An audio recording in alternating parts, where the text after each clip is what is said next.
Alright, everybody. So welcome to the Zoom call and welcome to the final day of Make It Challenge 2020. So just sit back, relax to the music, and prepare for your pitch. So we have about 2 to 3 more minutes to the event. So prepare as much as you can. Final preparations. Make sure your slides are ready, your deck is ready, and make sure you yourself is ready. So 3 more minutes, guys.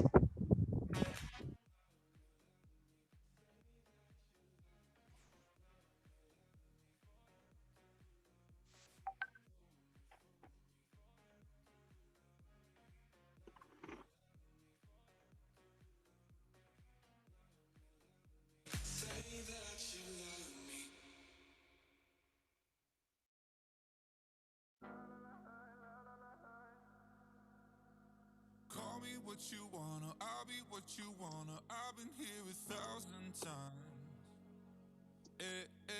Falling for another, I don't even bother. I could do it all my life. So tell me if you wanna, cause I got this feeling. I wanna hear you say it, cause I can't believe it. With every touch of you, it's like I've started dreaming. Guess heaven's not that far away. And I'll be singing la la la la la la la la. You're breaking me la la la la la la la la. You're breaking Great. So, for those who are in the call and can hear me, if you be ever so kind, but to just open your video so that we all can see you. Yes, you guys have been doing this virtually. Your trainings have been all virtual. So I also would love to meet you guys for the first time today. So some of you have seen me from Facebook or Instagram video by iLabs itself, but for me, I personally have not met you guys. So if it'd be great if I can see you guys virtually for at least one time. All right, cool. Hi, Lalita. Hi, Sadi. Hi. Great. So we'll be beginning shortly. So, okay, I think it's because the judges and mentors are a bit more chill. That's why they can open their video. Participants wise, they're all a bit afraid and anxious. Cool. So with that, I would like to start off with this one note. So if you are feeling anxious, if you're feeling afraid, you're feeling confident, type in the chat below. What are you feeling today? So let's check in with you. What are you feeling today? So let me know how you're roughly doing.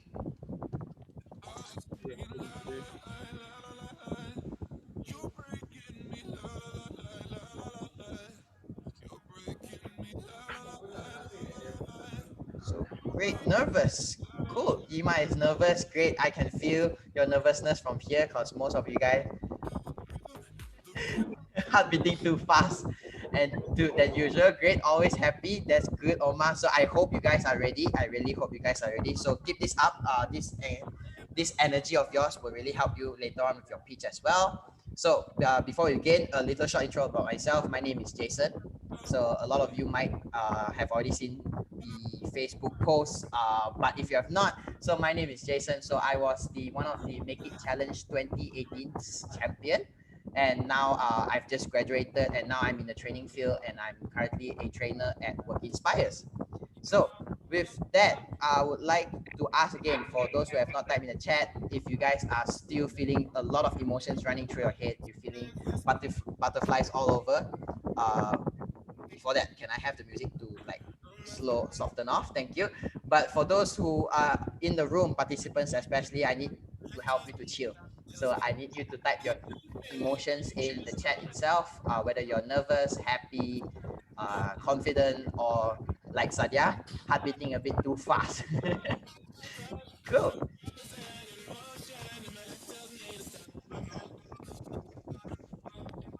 With that, great. I think most of you are a bit too nervous. Ah, I can feel great. So with that, a few house rule: if you can, keep your video up and mute yourself so that you don't interrupt anyone else speaking at the start. With that, we will now view the video that iLabs has specifically made for you guys. And yep, this is a very nice video. I've watched it personally. And with that, enjoy. I don't have.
So with that, welcome to Make It Challenge 2020, your finals itself, to especially to all participants. And also, if you guys notice on your top left, it is actually going on live itself on YouTube. So for all of you guys here who have your videos open, I understand your emotions are going all over the place. I can see Hani's going face palm, and then Khalid be like, I'm nervous. So again, for those who have not typed in the chat, type in the chat, how are you feeling today? Let yourself express yourself in the chat so that you can calm yourself down, number one. And I understand how nerve-wracking it is because I've been in your shoes, and that is one of the ways for me to chill. So it is for you to chill, type it in chat how you feel so that I can address it for you. Great. So with that, let me just share my screen.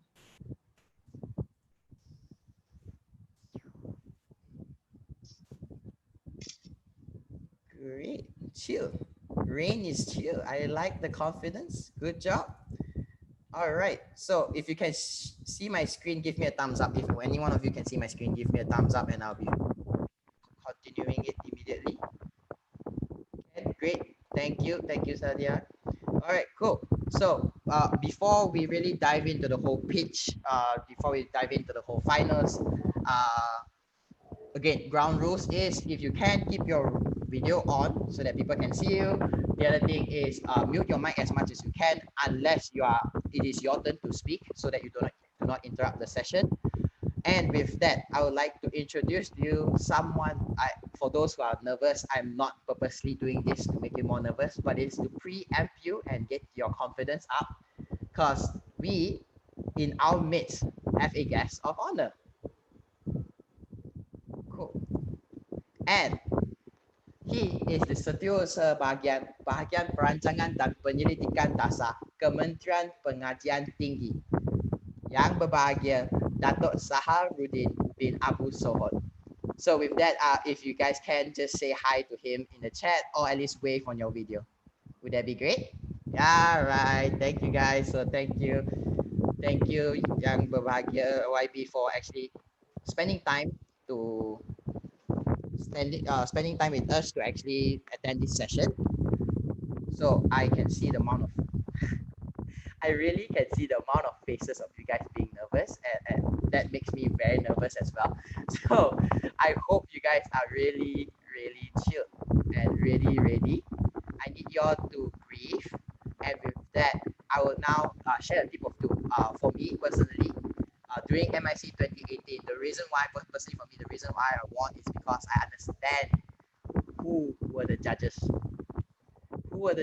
coming, what was their background, and here I am today to MC and to help you become your support and guardian angel to actually show you who will be your judges for the day.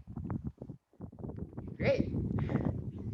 So as you can see, the familiar faces and also not familiar faces. So let me just introduce to you one by one, which is number one would be Matt himself. So being an entrepreneur himself, he has been in the startup field for countless number of years. And in the recent years, he made it a personal mission to help every other budding entrepreneurs and passionate people to actually build their venture and make it really happen. And hence positioning himself now as the Chief Innovation Officer at Sunway Group. With that, the man of Sunway iLabs himself, Matt. Matt, would you like to say a few words to the participants today? Hi guys, thanks for the intro. Nothing much to say really. I don't want to keep them waiting, but good luck. Stay calm and try to clearly and concisely pitch your idea to us. But good luck to everyone. May the best win. All right. That is. Thank you so much, Matt, for the intro. I think he or in general everyone in the room can actually feel the amount of tension and nervousness and the amount of excitement you guys are looking forward. With that, let us move on to the second judge of the day, which is a highly sought after individual with various industry experience from business planning, operations, sales, customer relationship management, and even administrative management, with his core focus being digitalization.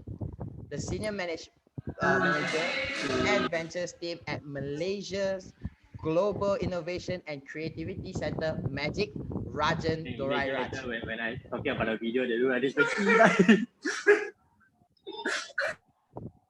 Rajan, do you have anything to say to the crowd today? Well, just like Matt mentioned, all the best to you guys. Okay, I'm excited to be on board as a judge to look at your ideas. Yeah, and give it your best shot. Yeah. Great.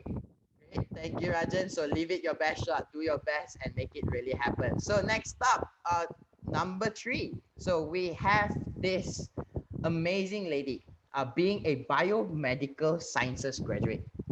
So science in the science field itself, and she has been in the pharmaceutical industry for the longest of time.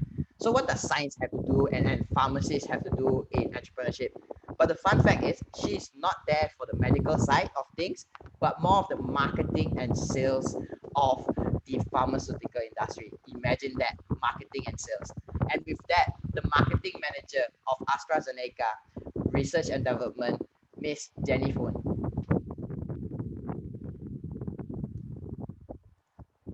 Hi everyone, good afternoon, and nice to hear all of you and virtually engage with all of you here.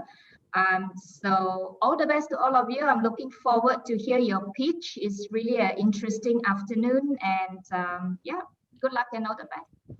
Correct. An interesting afternoon indeed. With last but not least, so this lady, I think you guys can already guess who is the last one, because if you can see the screen, that is the last one there. But she is an inspiring leader who can pull teams together, gets jobs done. With a vast experience to telecommunication, digital, and aviation, she has launched many projects for AirAsia through management of cross-functional teams as her core strength, and people would really recommend that. With that, the CEO of Our Farm Asia, Lalita Sivanisa.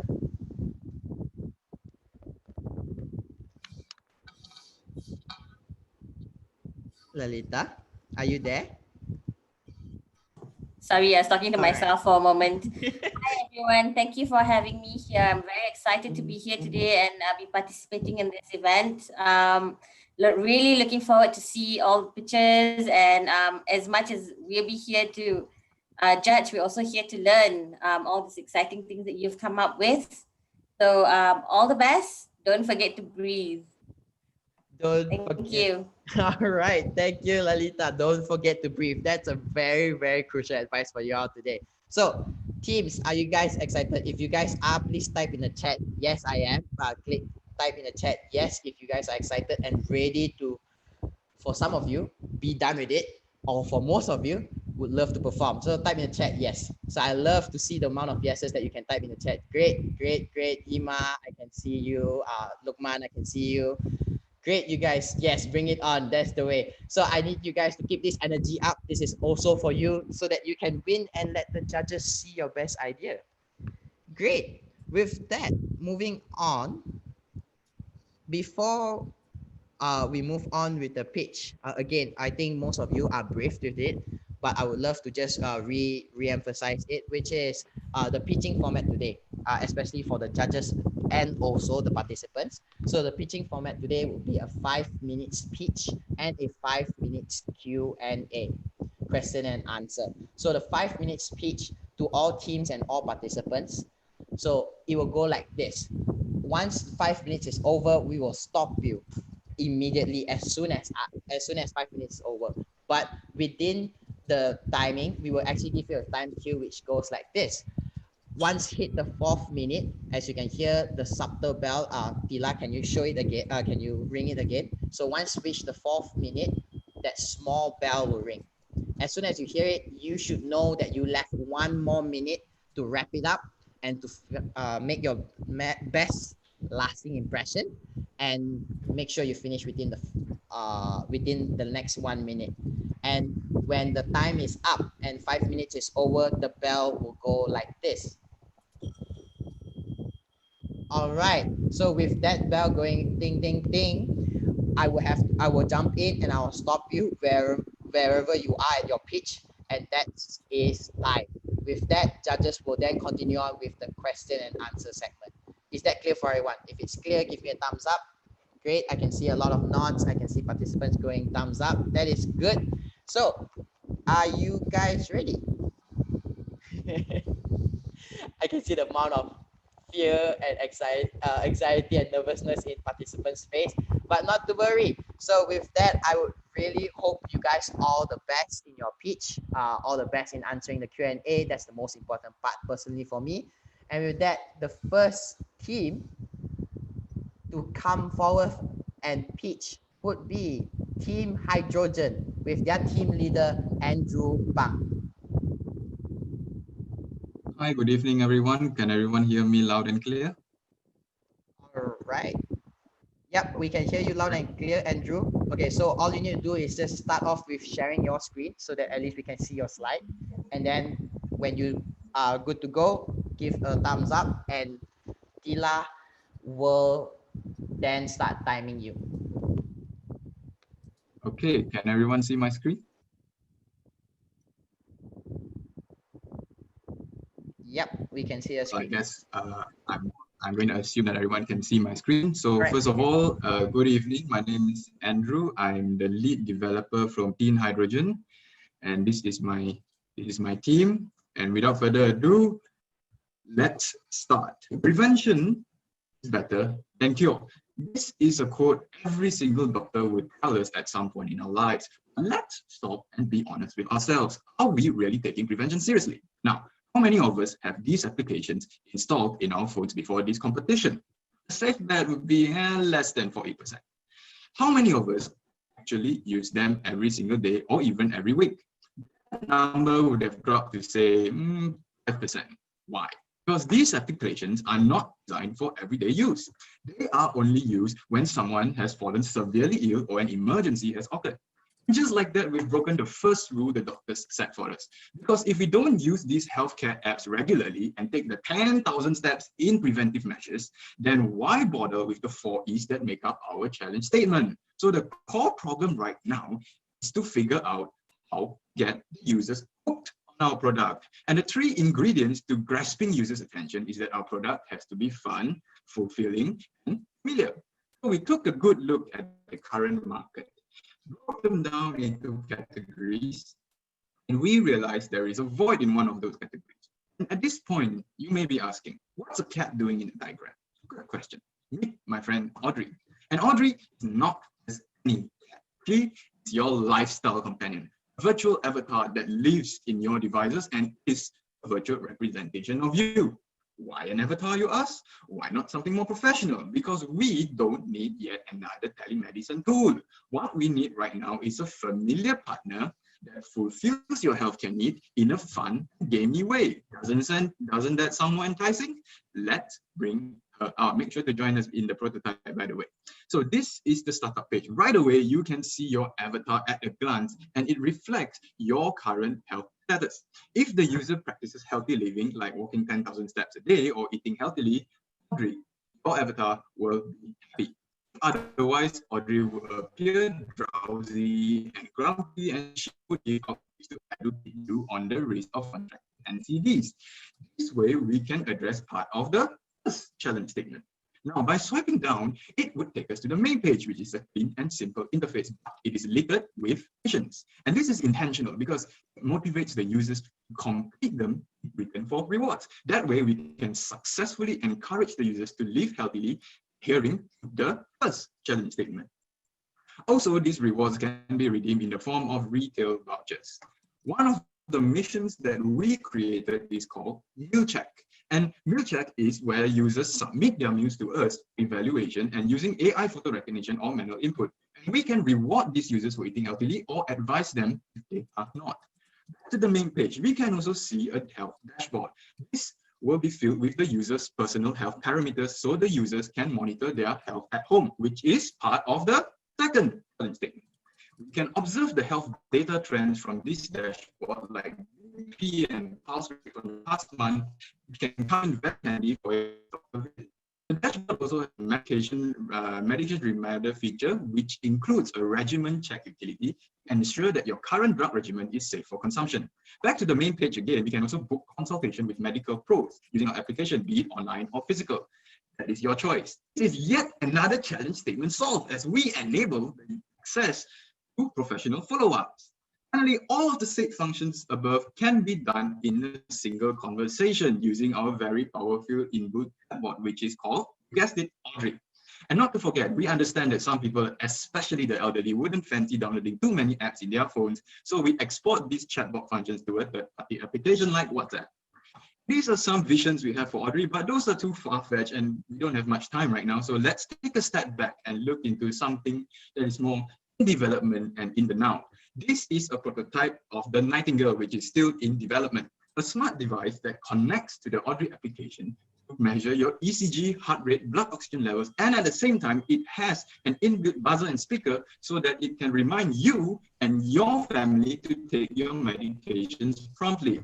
And also, this is a very useful tool for the elderly as it works as a household medication hub. So remember, Audrey and the Nightingale are not your regular telemedicine device app combo, they are your lifestyle companions. Now, enough about the idea, let's talk about financials a little bit. So if you look at the financial projections that we charted out, we wouldn't be earning anything for the first 5 months from the launch. And from the 6 months onwards, we would start earning revenue from telemedicine commissions, subscription revenues, and even ads revenue. So in order to keep us afloat for the first 5 months, we need 50,000 bucks in seed investment. And if you choose to let us win today, that would be 44,000 left. Thank you very much. All right. I love the speed. Yes, breathe, Andrew. I love the speed. And yep, with that, judges, Q&A time starts now. Hi, Andrew. Danny Hello. here. Hi. Thanks Hi, for Miss your. Chen. Yeah, can you hear me clearly? Yes. Okay, thanks for your pitch. It's very interesting and I like your style as well. It's very entertaining, in fact. So I have one question for you. In the beginning, you have mentioned that, currently a lot of people are not going through the digital platform that has been available, right? As you have shared with all the Doctor on Call and Doctor to Us. Now, what you're proposing is also another digital app. So how can you ensure the people will actually log on to this digital app? You have a lot of good things. Well, yeah. Yes. So one of the reasons why this is one of the reasons why we have added missions to our digital app. So whenever we use the device inbuilt pedometers in order to gauge how many, let's say to gauge how many steps users have taken every single day. And of course, since this application is running in the background, it would track the number of steps that you take every day. And it can actually, maybe it's like send a notification to your screen, like come and claim your reward. So come and visit my application now. This is like an invitation to the users to visit our applications, and so that this is why we also immediately greet them with a page showing their avatar, reflecting their current lifestyle habits in just an image itself. And it's very can easily grasp the attention of the users in order to live healthily, because when you see reflection of yourself in the phone and if let's say it looks a little drowsy or grumpy, well, it is for sure that you would do something to improve your lifestyle as well. Okay, so Andrew, hi, good presentation. Just getting straight into it and again, building up on the previous question. How much market research have you done, right? Have you looked at like other apps that are currently in the market that are doing similar things, if not the same? Why do you think that your solution is remarkably different that people will use? Excellent question, Matt. Let me bring you to a slide for that market research. Okay, so over here, this is our analysis of of all our very close competitors. So in the first few on the list, we have BookDoc, which is I would say the closest we have towards what we have right now. And then there's TeleMe, there's Naluri, and Doc on Call. So all of these are telemedicine platforms. They enable access to healthcare professionals. So they allow users like us to have access to all these awesome features and communicate with healthcare professionals. But at the same time, very few of those actually reward living healthily. So in that's why I mentioned that the closest competitors to us is BookDoc. Also, for our application, we also have extra features such as constant health monitoring as well. And also we are more engaging and fun application out. We are the more engaging and fun application out there as compared to the ones listed on the slide. And I'm not saying that they are bad. It's just that they are actually very useful tools. It's just that we want to be slightly different and unique in order to stand out from the crowd. Hi, this is Lalita here. Hi, Ms. I have a Lalita. quick question. Very good presentation. Quick question is, do you have a target market? Who are you targeting to use this, and which age groups are you targeting for the best outcomes of usage? Okay, so clearly it's an application, so it is clearly targeted towards the younger generation, the middle age and millennials as well, who are very literate. But we also understand that actually a huge portion of the market is also in the elderly age group. But this is why we exported our chatbot function to WhatsApp. So because almost everyone uses WhatsApp these days, even the elderly.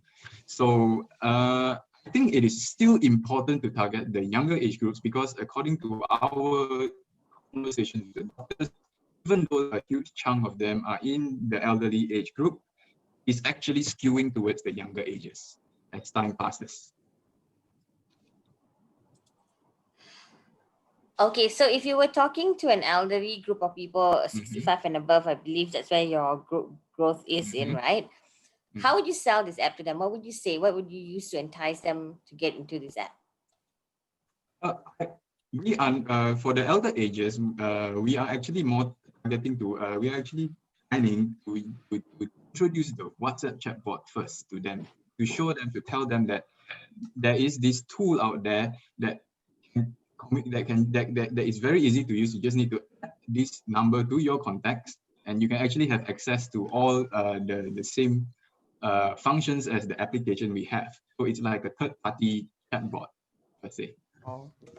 All right. And with that time, so sorry, there's a lot of questions. It is an interesting pitch. Really good job to Andrew and team. With that, I'm so sorry, Rajan. I saw you wanted to ask something. So Rajan, I will let you go first next, so that you will have a fair chance. Great. Thank you so much to Team Hydrogen and Andrew for pitching. We'll move on to the next team, Thank you very much. All right. Thank you. We'll move on to the next team, which is Team 2, Team 4 lasting, with the leader Tan Xing Yuan. So you can just share your screen, and while you're doing that, do kindly introduce yourself, your team. This won't eat into your time, so just introduce yourself and your team. Before we start introducing, is it okay we do a mic test? All right. Can you hear me? Yeah. Yep. Hi. Good. Loud and clear. Thank you. So, hello, mic test. Can you hear me? All right. Hi, Daniel. Loud and clear. Thank you. So a very good afternoon to everyone. So I'm Xingren from Samye University. We have Daniel and Xinghui from Samye University as well, and we have Really from Monash University. So we are Team 4 Lastic. All right. So, Xinghui, can you please share the screen? I can't share it because there's another participant. Oh, okay. Wait a second.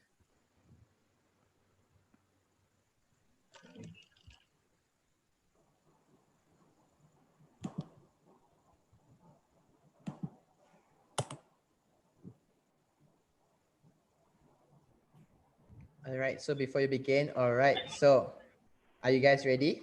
So that we can at least cue the timekeeper, which is Tila. Are you guys ready?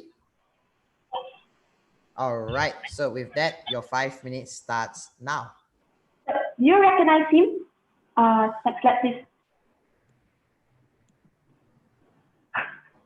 Sorry. So do you recognize him? Warren Buffett. So his quote told us to use money to invest and make money work for us so that we won't need to work until the day we die. I believe we all know and agree to this fact. Yet, how many of us are practicing it?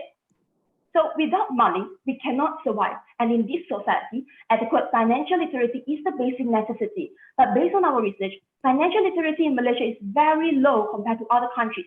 Even we fall lasting outside. We were never educated financially, and we are facing the same issues right now, which is we are spending more than what we can earn. But why is this happening? So after our research, we have found out that the credible financial education that provides the hands-on experience specifically for children and teenagers is very, very limited in Malaysia, when it is so crucial to educate finance knowledge from an early age. So this is where we realized that there could be a need for financial education for younger kids. So here's our market validation. We collected responses from 83 parents who have kids in international and government schools.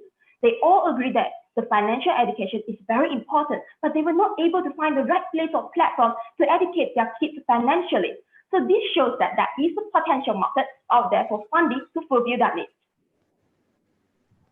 So we came out with a gamified financial education app and website, which we call it Fundy. Fundy has 3 main features, which are animated lesson videos, simplified daily financial news, and investment farming game. They are connected by gamified currency Fundy Dollar. Kids get Fundy Dollars by finishing the quizzes after the lessons and news.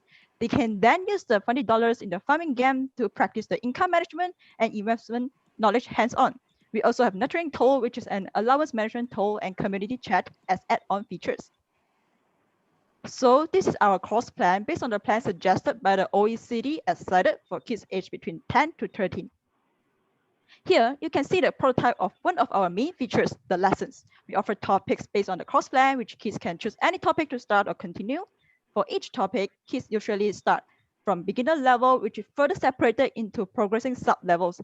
Every out level is a video lesson, and every even level is an after-lesson quiz. The kids earn Fundy Dollars by finishing the quizzes. After the kids have earned enough of them, they can start to play our investment farming game.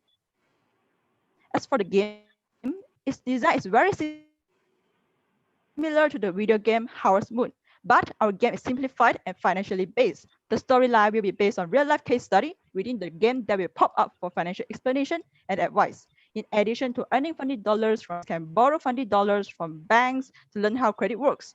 Kids are tasked with investing in plants, which represent financial products, reserve maintenance costs for their farms, and control themselves from buying attractive but unnecessary goods offered. The game basically demonstrates a very simplified version of the financial system. Next slide. Well, of course, we have scientific research to back up our idea that gamification improves students' engagement, motivation, and learning outcomes. According to our market research, majority of the parents are willing to pay an amount of 100 to 200 ringgit. Hence, we have come up with an affordable cost and different subscription plans. For our revenue streams, we are charging 99.9 ringgit for the course, which includes the game and 5 courses, 17 levels per course that can be learned throughout a year. Besides that, users can purchase a subscription plan if they prefer to use the additional features. Next. So the benefit of this gamified financial education for kids is that they will be able to be exposed to financial knowledge at a young age, but most importantly, at a fun and attractive way. The parents are able to educate them on allowance management and investment with this platform easier. As for the society, increasing financial literacy can stimulate financial growth and enhance the quality of life of Malaysians in the future. So there are a lot of indirect competitors in the current market. There are more, but so far these are the threatening ones. Firstly, Worko is a nurturing tool for allowance management. As for the others, they do provide financial knowledge, but most of them are targeting high school students with traditional lessons. Except You Learn Money, which provides online courses with quizzes, but targeting college and uni students. Although Fundy is not free, but we provide highly interactive, hands-on, gamified investment knowledge to the 10 to 13-year-old kids on both website and app for only 99.9 ringgit, which stands out from our competitors. So lastly, we are offering an education platform whereby it provides financial literacy to the young kids by including animated lessons and gamified elements. So that's all from us. Thank you very much for your time. All right, thank you. Just in time, and Tila just rang the bell. That's good. Good job, team. Now moving on to Q&A. Rajan, would you like to go first? Yeah, right. Great presentation, and I like your product because people with kids like us, we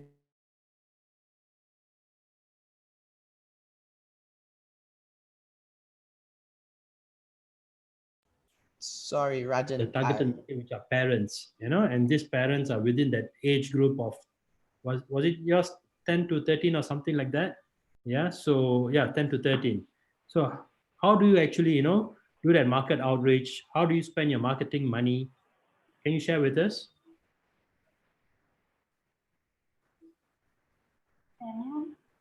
One of my team members would talk about this. Great, you can go ahead. Hold on, yeah. Shiyan, can you give Sila back their host? I'm not really sure how to do it. Sorry. Press on the participants and. Yeah, just wait one moment. The iLabs accidentally gave the host to one of our participants. Press on Sila. Sorry, I'm not really good at this. Oh, we answer Okay, never mind, just answer first. We will do later. Chunghui, you can go ahead. The floor is yours. Okay, so this is a cost. So as shown in the slide, the costs incurred are basically the app and website development and maintenance, and also our course content, gamified content, our promotions, and the employee salary. So these are the estimated amount we have come up. Yeah, and for break-even analysis, so as you can see, by utilizing our promotion strategies, it is estimated to have 2,000 of users in the first year, and it is expected to increase every year. And by doing this, we are expected to have more revenues and reach the economies of scale. So through this, we will be able to reach the break-even point in the second year and have an estimated profit of 500,000 by the third year. Okay. So I think financial literacy is very important. It's probably one of the most important things for students to learn before you enter the job market. So it's a really good topic that you chose. But as you also indicated, there's quite a few other apps out there, right, that are doing similar things. One of the things you said you're different is that your tool is more interactive and it's gamified. Can you just go through an example of some content that you've built to show what a puzzle or what the interactivity looks like? Sure. Can I go to slide 8?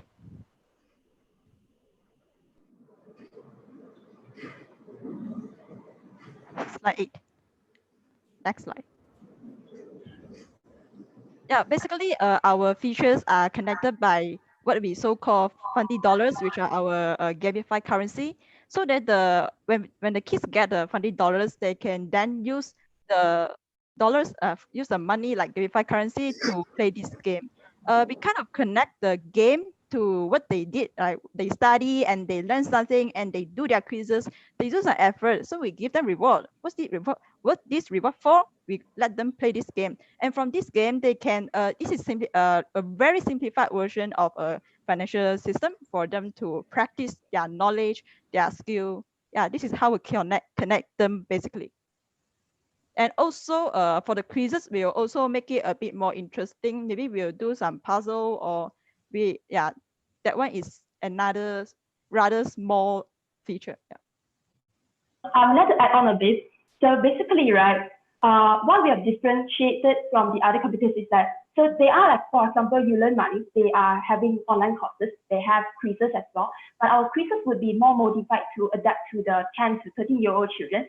And There are also other games that you can say, okay, like for example, Monopoly, they are providing some knowledge on financial investment and things like that. But for us, right, we connect the online courses and the quizzes with the game. So it's like a very comprehensive financial gamified education for the 10 to 30-year-old kids. So that's how we think that we can differentiate ourselves from the competitors. Hi, Jenny here. I got a question. That is the question that I wanted to know is that why do you select between 10 to 13 years old? Your target group of population is between 10 to 13 years old, right? Am I right? Yes, correct. So why do you target that, and what makes you target only 10 to 13? Can I answer to that question? Hello, can I answer to that question? Yes, please. All right. Can I go to the slide for our market validation? Chinghui?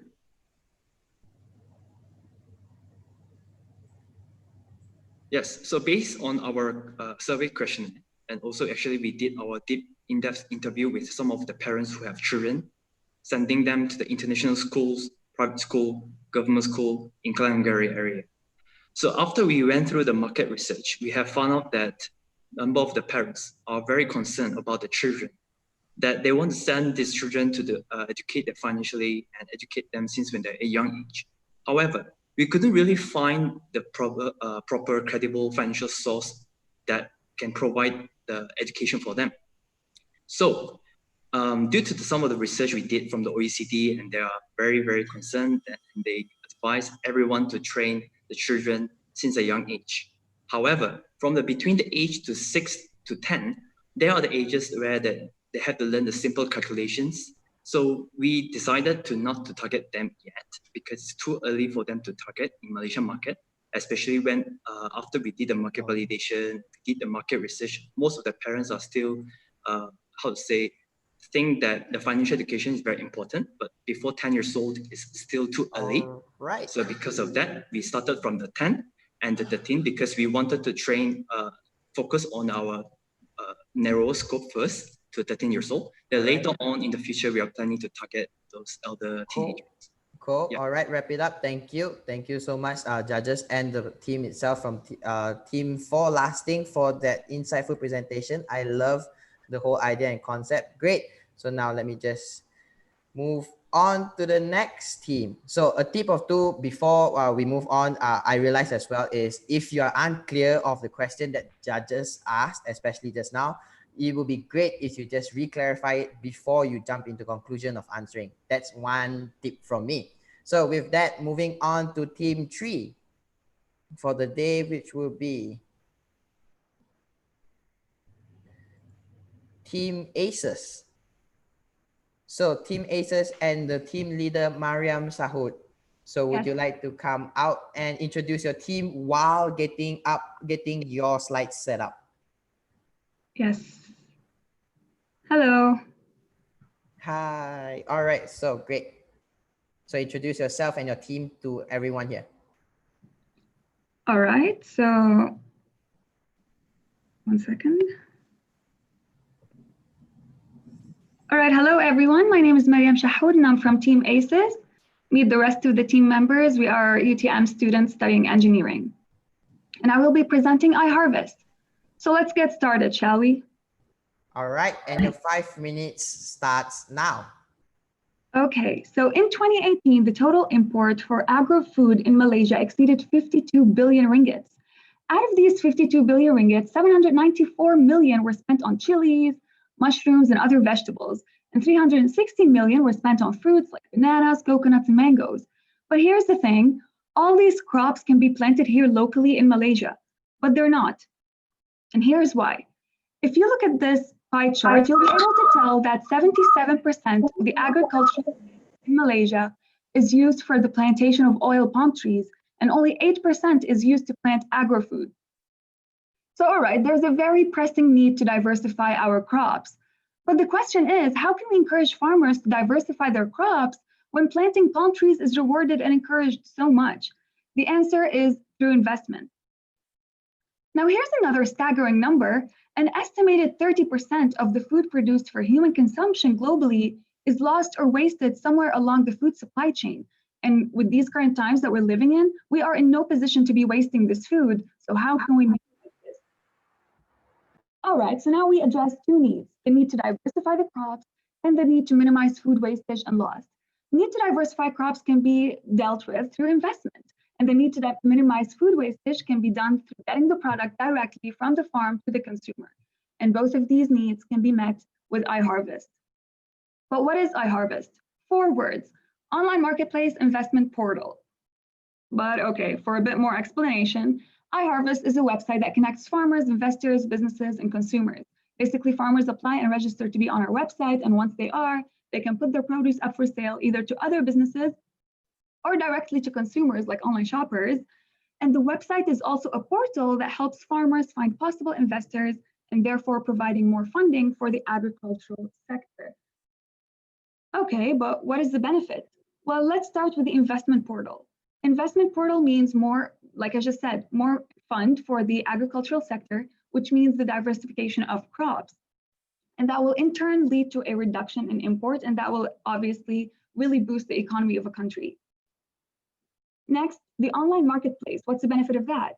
Well, it provides a direct connection between farmers, businesses, and consumers, therefore minimizing the supply chain bottlenecks that really get that product wasted, and therefore there will be a reduction in food loss and wastage. Now let's take a quick look at the prototype.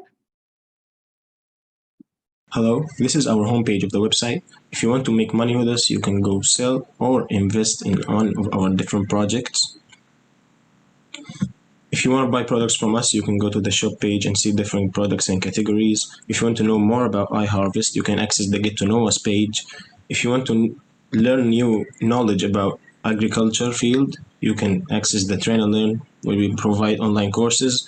And if you want to send messages to us, you can access the contact page where we put our address, phone, and email. All right, so on to the competition. These are the existing companies that do similar activities to ours, and there are Our Farm, Veggies.my, Shopee, Lazada, Tesco, and My Grocer. And this is like a bit in detail, but for time's sake, we're gonna go to the summary of the competition. And it is clear that all the competition, the already existing companies, either are a business-to-business or a business-to-consumer model, whereas iHarvest is both a business-to-business and a business-to-consumer model right from the start. And the competition are all basically platforms for online grocery shopping, or they offer only online grocery shopping as part of their services, whereas iHarvest is a platform for online grocery shopping for both businesses and consumers, also an investment portal with future plans for added features like online courses in agriculture, and a marketplace for agricultural equipment and tools. Thank you. All right, nice, nicely done, great. For the judges Q&A, I think Lalita would like to go first. Yes, definitely. Yeah, very good presentation, very good insights. I am very industry that has been long forgotten. Can you tell me how do you plan to address farmers, and if in addressing farmers, how are you planning to get them to agree to onboard investors? Okay, so getting the farmers first on the platform, they're gonna have to apply and register and do some like all the steps that gets them on the website. And once they are, investors are also, they will have to go through the same process of applying and registering. Camera can open the host blocked or something. Check and see. So sorry, go ahead.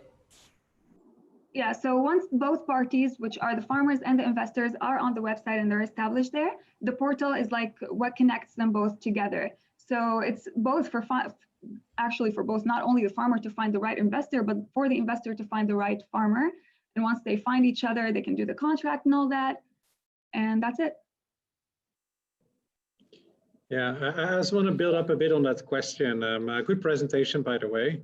And I mean, it's interesting how you are looking into like differentiating yourself from your competitors, right? Because they have a portal where they sell products online. Just to also let you know, like focusing on one thing may be a good thing first to get started and doing that really well. Doing a lot of things and differentiating from the start may actually get you distracted, and there may be a risk you will not do anything really well, right? So I'm wondering, from the marketplace versus the investment portal, which one would be your priority to get us off the ground? I think both would be the priority, like 50% of our attention and time and dedication will go into both sectors, because we're really dedicated to solving those two needs and solving those challenges. And we think this is the perfect solution for both of them. Have you thought about regulatory? Sorry, didn't get that. You need a regulatory approval, right, to become an investment portal. Have you thought about that? How to do that? Yes, well, we need obviously to educate ourselves further, but we have done some initial like reading and all that. We do need a lot of consultation, and in fact, if we do win the money, we're going to be putting part of that money for like consultations and all the legalities and technicalities of stuff.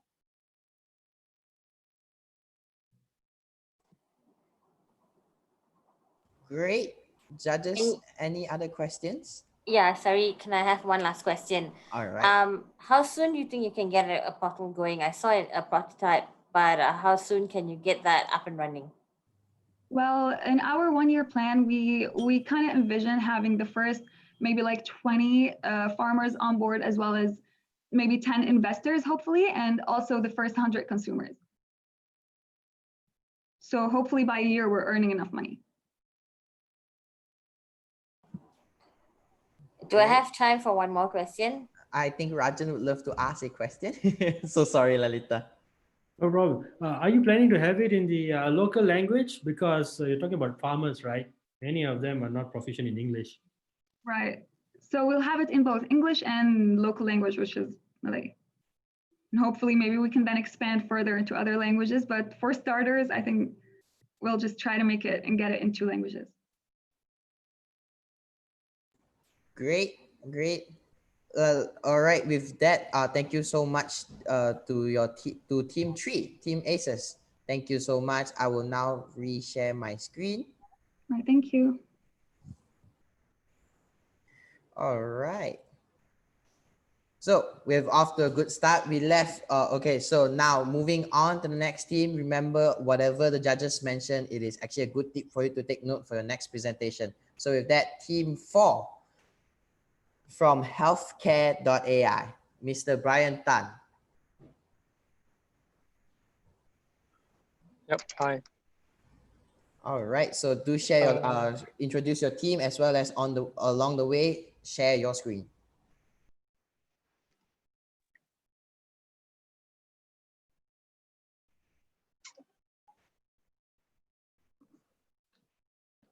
Yep, can you see my screen? Yep. Nice. Yep. Hello, everyone.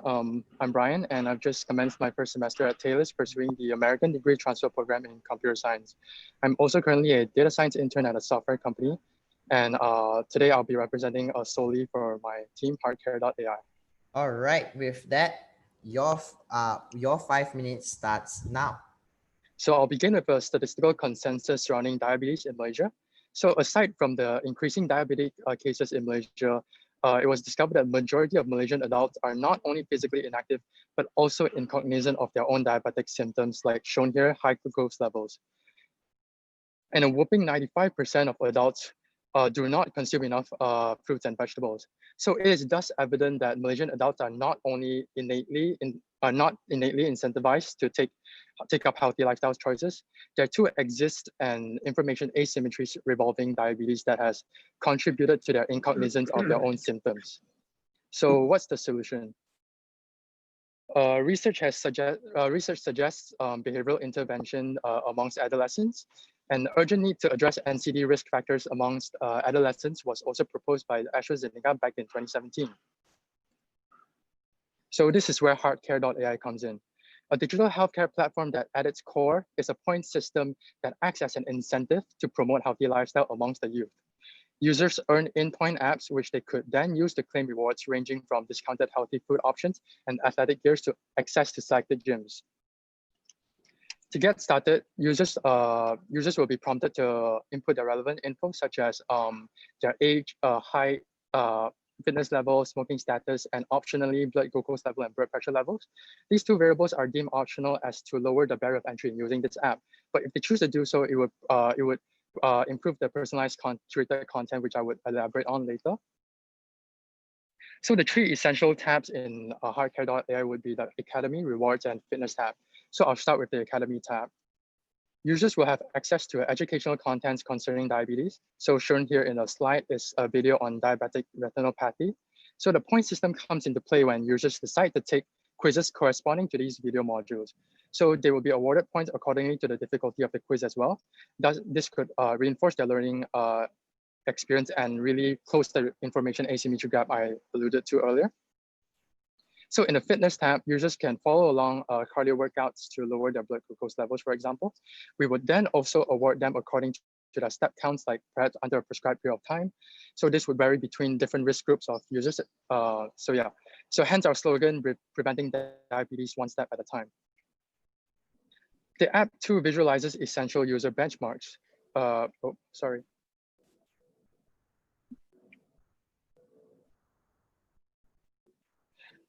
The app too visualizes essential user benchmarks like the risk score, survival function, and input health metrics. So the risk score assessed from a machine learning model gives users a gauge on their health stance. So this also allows the app to segment them into their respective risk groups and create a more personalized user experience. The survival estimate lets users predict, given like their current condition, for this example, given their current health stance, what's the probability of them surviving past 20 months. So inferring from this example of the graph, that will be 89%. So our core objective is to prevent and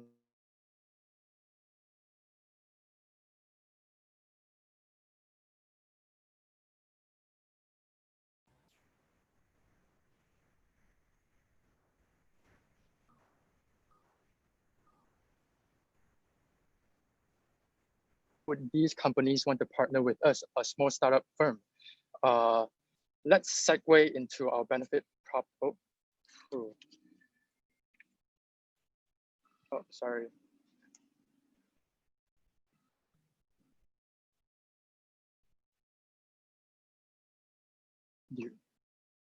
My Wi-Fi is lagging. Anyway.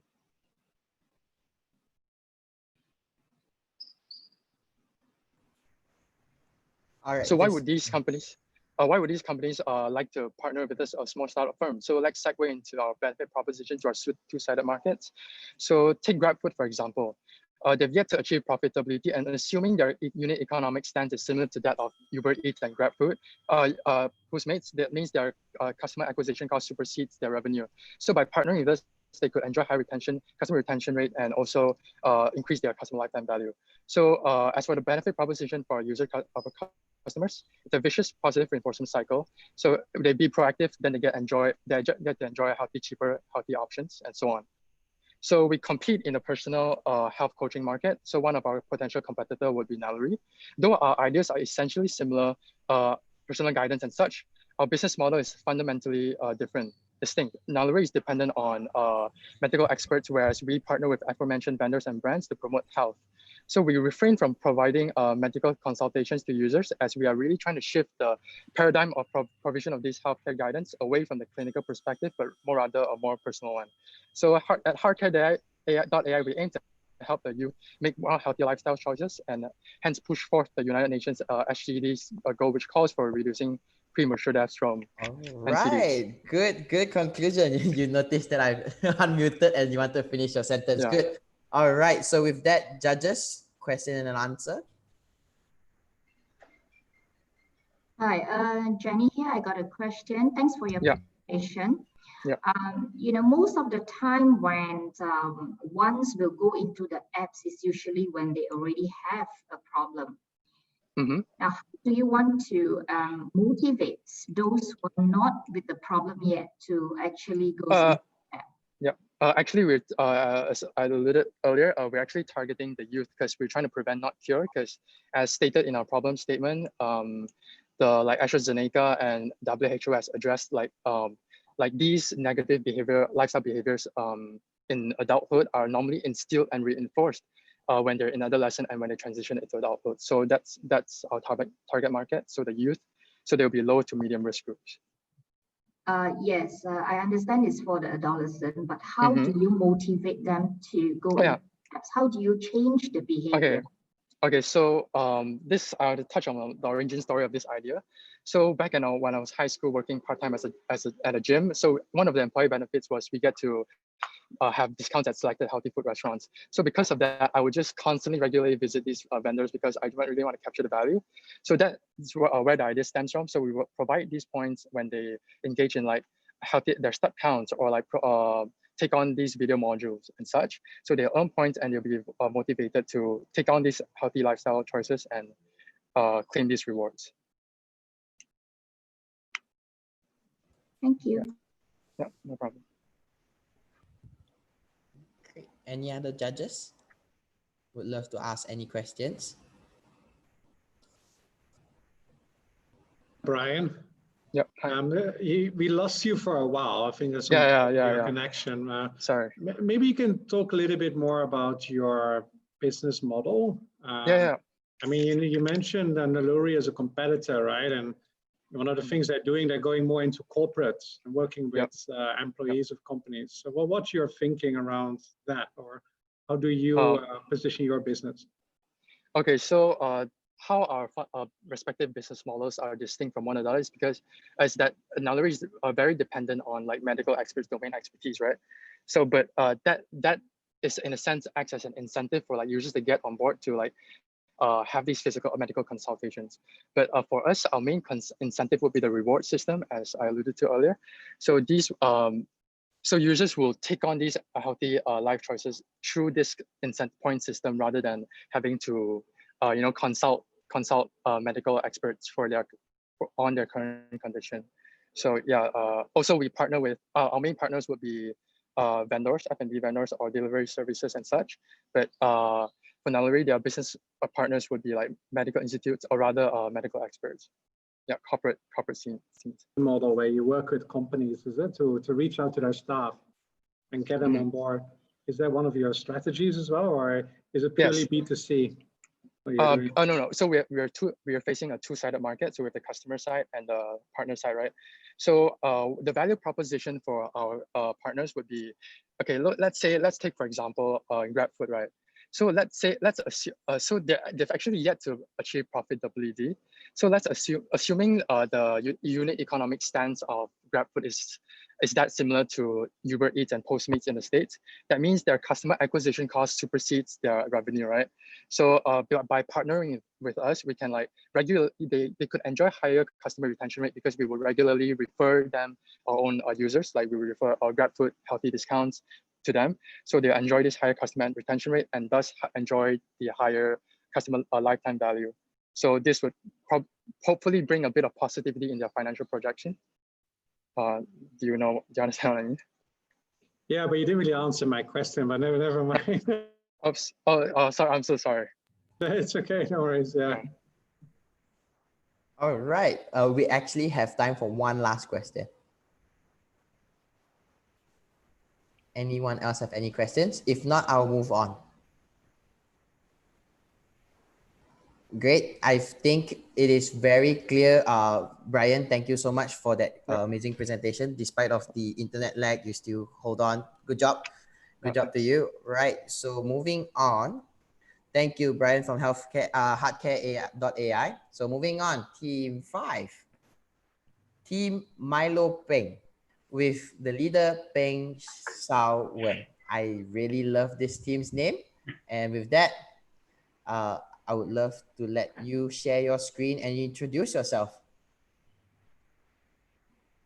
Just give me a moment. All right.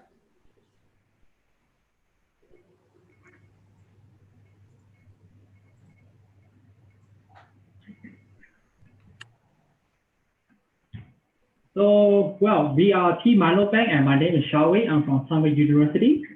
And my name is John and I'm also from Sunway University. Great. So are you guys ready to start your presentation? Yes, we are. All right, cool. So your 5 minutes starts now. So as a student myself, I will often enter a lecture feeling very confused and dumb. And because of that, I'll go through the lecture slides, I'll go through the textbook. But what helped me the most was when I had a friend of mine who's also a senior sit down with me and personally tutor me using techniques and analogy that he himself come up with that helped him understand the concept.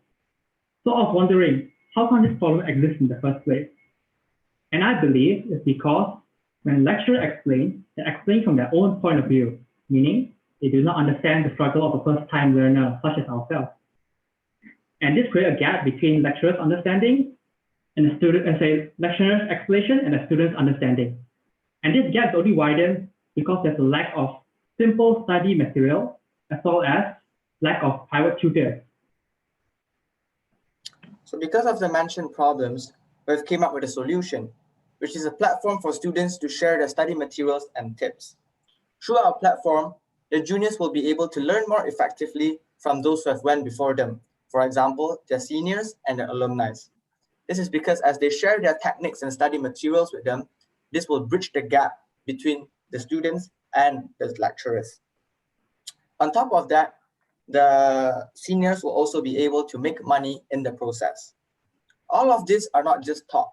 We have actually validated this through a survey with over 160 respondents.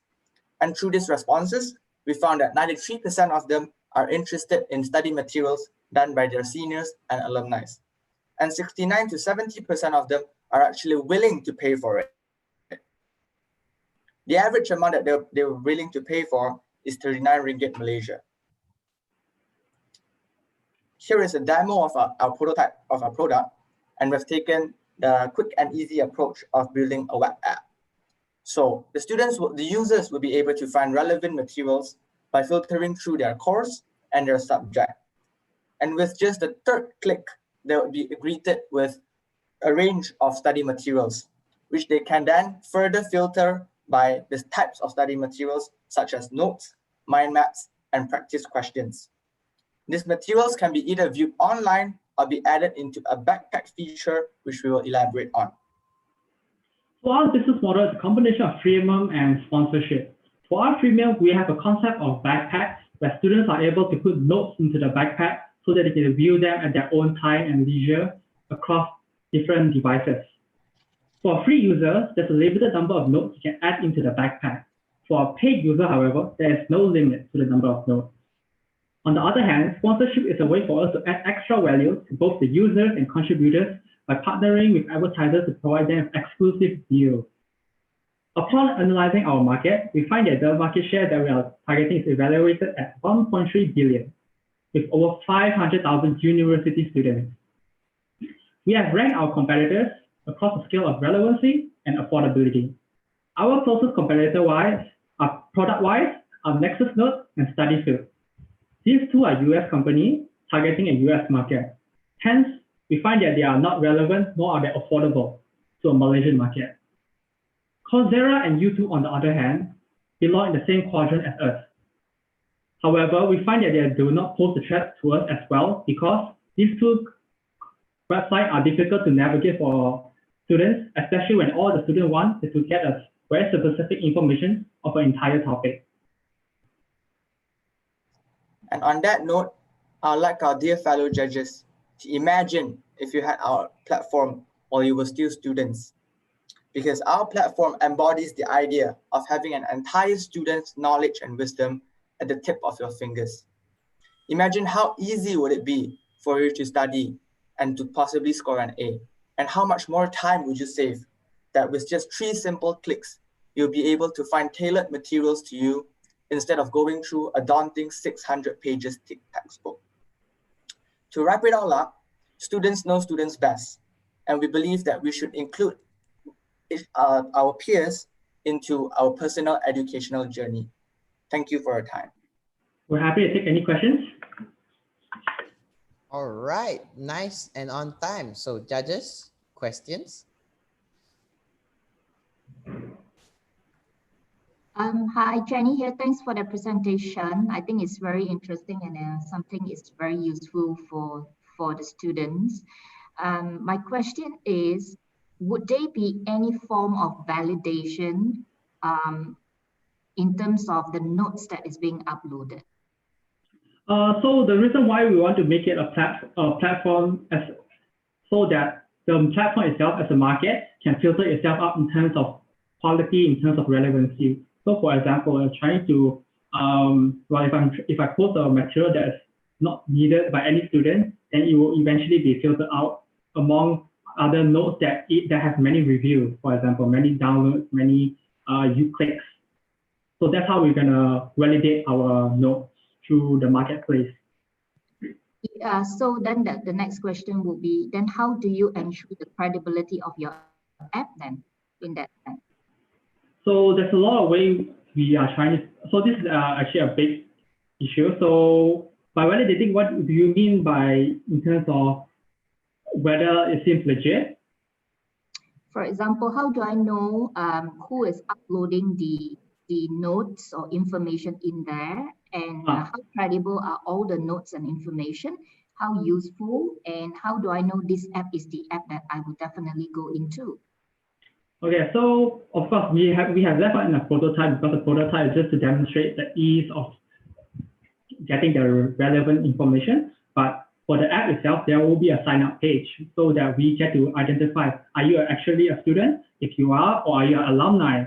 What university are you from? Because we know that different universities, there's a different reputation to them. Like for example, Sunway University, ACCA is highly looked upon ACCA students, for example. So there is something that we will validate through our login authentication form.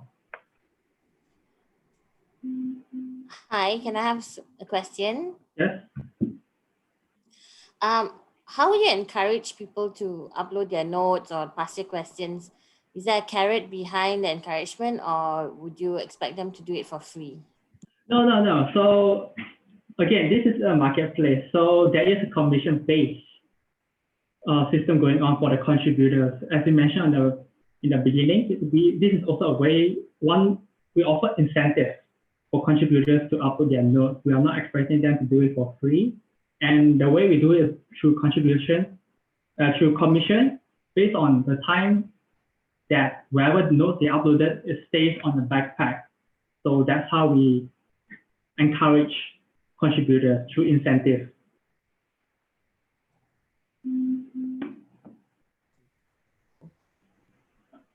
Yeah, I've got a question. So that comes back to my question, rather, I think Jenny, tried to, ask earlier, which was how do you manage the quality if everybody just, trying to, add in their own content and notes and all that, because quality control is very important in this case, and, updated information, because a textbook 10 years ago would not be relevant now.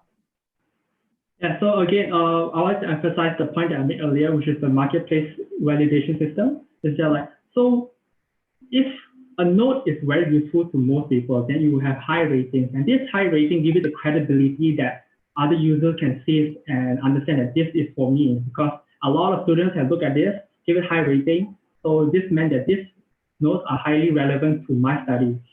So that's how we want to filter our product, and as well as to ensure quality through the use of market to user validation itself.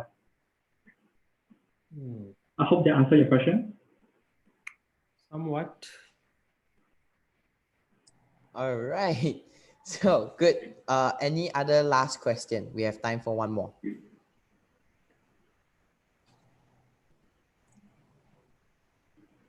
Nope. All right. So I think the judges are quite clear. That is awesome. Thank you so much again. Team Milo Peng with Shawan and your teammate just now. With that, I can sense the amount of intensity. I really love the first 5 teams. We are moving. So we have organized this specifically so that you guys can take a break, have a water break, and go get some water. So with that, now it is a break time, for about 5 minutes or so. For now, I need you to go get your water, stay hydrated. And with that, Sunway iLabs have actually some things to share.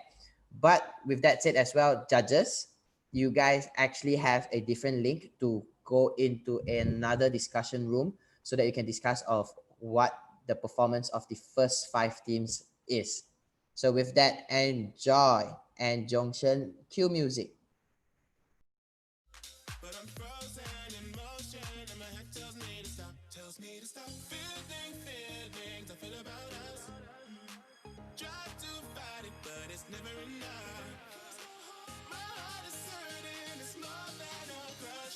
frozen in motion and my head tells me to stop. but my heart goes bum, bum, bum, bum, bum, bum, bum, bum, bum, bum, bum, bum, bum, 'cause my heart goes bum, bum, bum, bum, bum, bum, bum, bum, bum, bum, but my heart goes.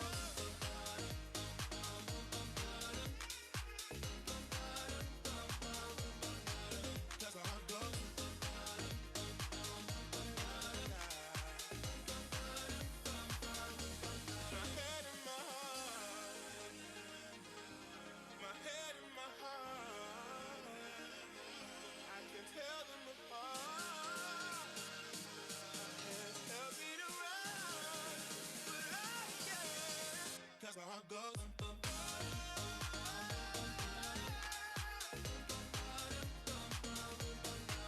cause my heart goes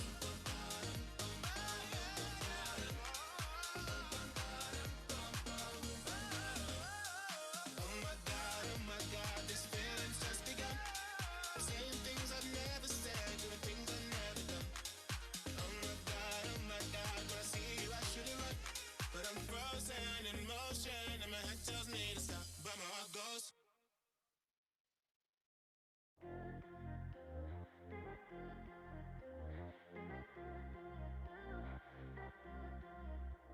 Can't wait to get off my shift, to treat myself with that gift. Body says I don't need it, but fuck it, just wanna feel it. I wanna relive the dream, where everyone knows about me. Treat me like I'm the baddest of them all. It's you, light my world with colors. We don't need no others, 'cause with you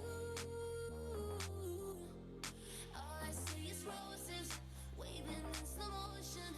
I'm just feeling the do do do do do do do do do do do.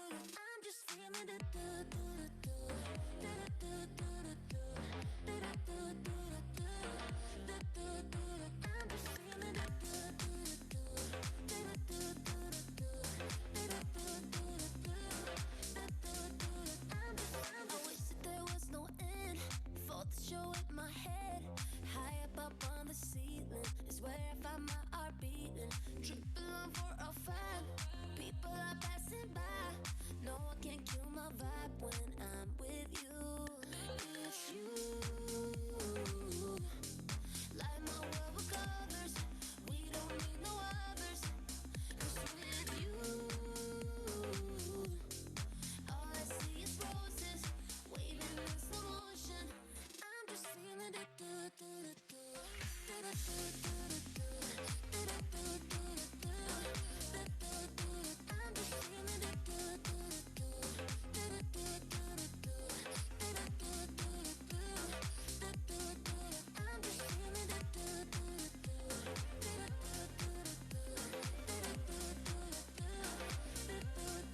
I'm just feeling it, do do do.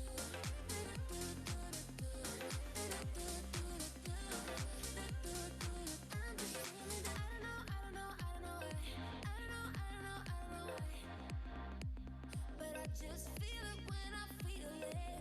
Every night, every night, every night, every night, every night, every night. I lose my mind to feel this rhythm.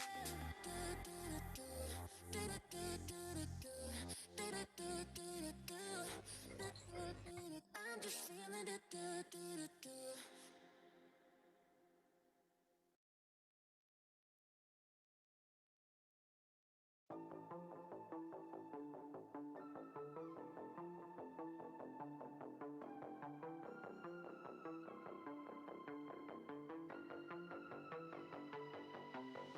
Common love isn't for us. We created something phenomenal. Don't you agree? Don't you agree? You got me feeling diamond rich. Nothing on this planet compares to it. Don't you agree? Don't you agree? Who needs to go to sleep when I got you next to me? All night, I ride with you. I know you got my back, and you know I got you. So come up,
Great. So we'll be starting in a while more. So in about 2 more minutes. So if your teammates are not back yet, please kindly get a hold of them and call them. We'll be starting in 2 more minutes.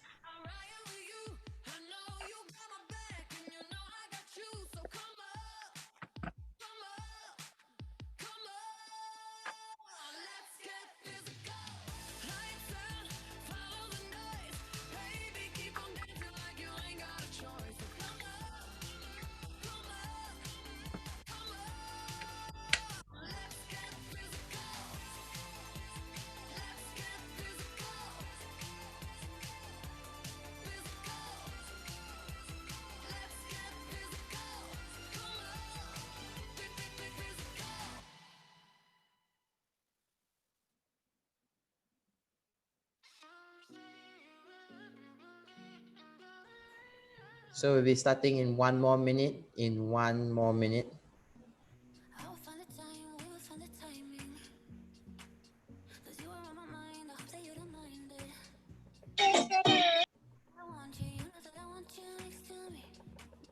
But if you need some space, I will step away. And I know it might sound stupid, but for me, yeah, I just gotta keep believing, and I've heard someday you will love me one day, and I will wait to get your loving one day. Just say you will love me one day, and I will wait. All right. All right, welcome back. Welcome back. So, okay, so if you are back, please say yes in the chat so that I know you're back at least, or not I'll be starting without you. So type in the chat saying yes, you're back. Yes, you're back. Good, good, great. Yes. Okay, I can see most of you guys are back. Most of you guys have not presented.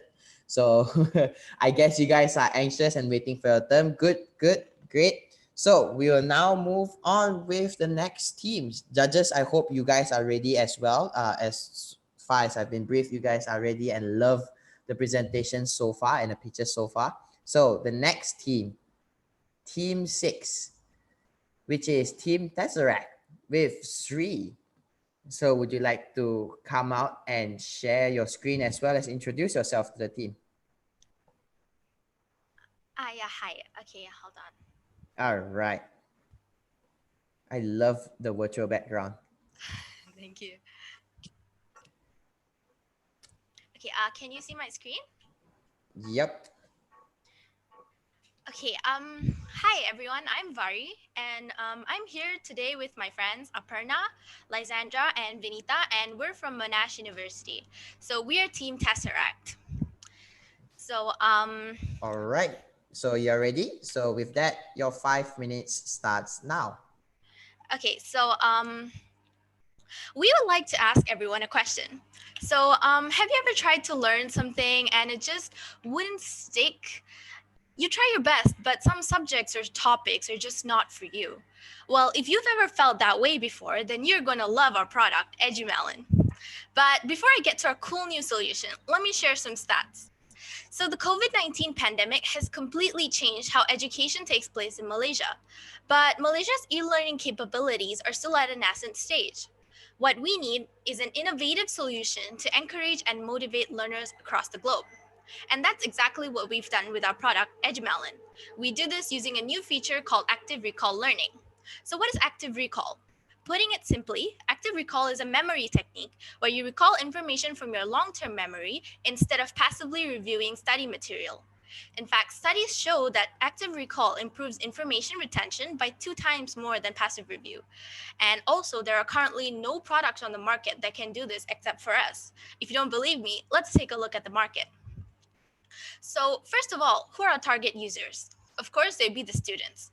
And there are already a lot of edtech apps on the market. So we've done the hard work to compare all the apps on the market, and we present to you our top competitors. But you can see that none of these apps really offer a holistic experience.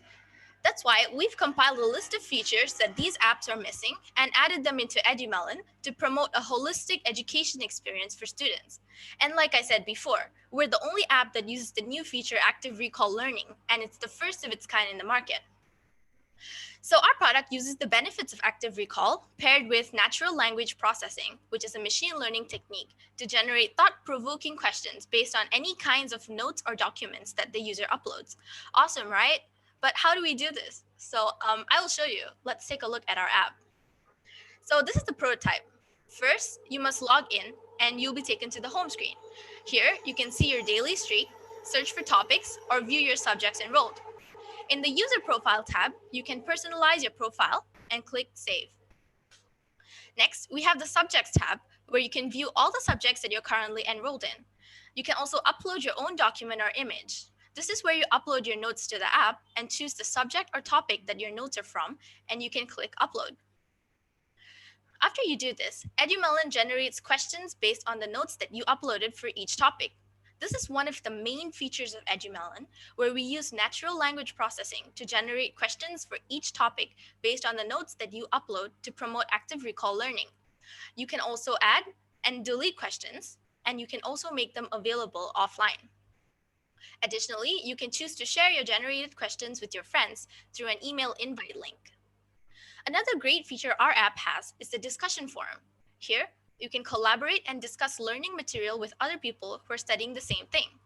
You can post questions, view answers, or like and dislike questions as well. Finally, to keep students motivated to study consistently, we have a visual progress tracker for each subject so that students are motivated to grow the melon to 100%, and in the process, they will be meeting their deadlines. So as you can see, this is a big project and it's a long-term project. So we've divided the project into 4 phases. Phase 1 and 2 is for data collection and launching the technical forum. We use the data gathered from phase 1 and 2 to train the machine learning model to generate good quality questions. After testing, the app is ready to launch in phase 3. Once the app is running steadily, in phase 4, we expand cross-platform to mobile and other operating systems as well. At this point, we can say that our product would be fully launched. So our revenue streams would include licensing fees for universities based on student headcount, individual monthly or annual subscription, and in-app purchases for premium content. So why would people buy our product? What makes us one in a melon, if you will? So our product promotes all of the following: accessibility, inclusivity, and engagement for different kinds of learners, a holistic improved study experience, personalized questions, and community learning. So the key message that our product delivers is that active recall can help students learn better and retain information for a longer time. Overall, our product will improve the quality of education, motivate students to pursue learning for self-improvement, and push the education ecosystem in Malaysia towards achieving the UN SDGs for education. Thank you. All right, nicely done.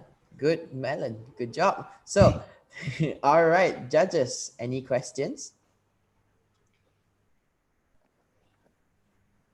Yeah, I'll start first then. Hi, Sri. Very good presentation. Thank you. Just wondering, you mentioned just now at the very end that one of the benefits of using your app or your solution is that retention will be higher, right? Knowledge retention. Have you validated that in any sense with your fellow students or with anyone else? Or so what is your expected outcome there in terms of retention rate? Okay, Lai, do you want to take this question? Yeah, so firstly on the retention rate, we did research based on that. So we have read a few articles and research paper, and that was their outcome.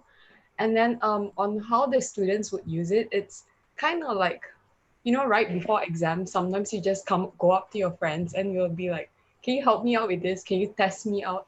I'll ask you questions and you answer. And then you guys will just go on and on with that. So it's kind of a similar concept. We are trying to put it into an app so that all this information can be saved and you can use it anytime. So it shows that active recall helps you like recall what you have learned and study and connects all your information better. So yeah, that's. So to follow up on, do you quantify that? So while you're using the system, the solution, does it sort of relate to a number or something that I know that retention is improving or not? We have not tested out on on actual students yet, but we know that this method of studying, like asking questions to one another, is what students already have been using. There's also a lot of research that's been done in this area, and they have tested it on students, and they have shown that it does improve your memory retention. So since there's already peer-reviewed journals that have proven this, so we are certain that if we launch this, we would be able to achieve a similar result. Yes, so research suggested that about there was a 54% increase in the ability for students to retain the new terms that they learned by using active recall. Okay. All right.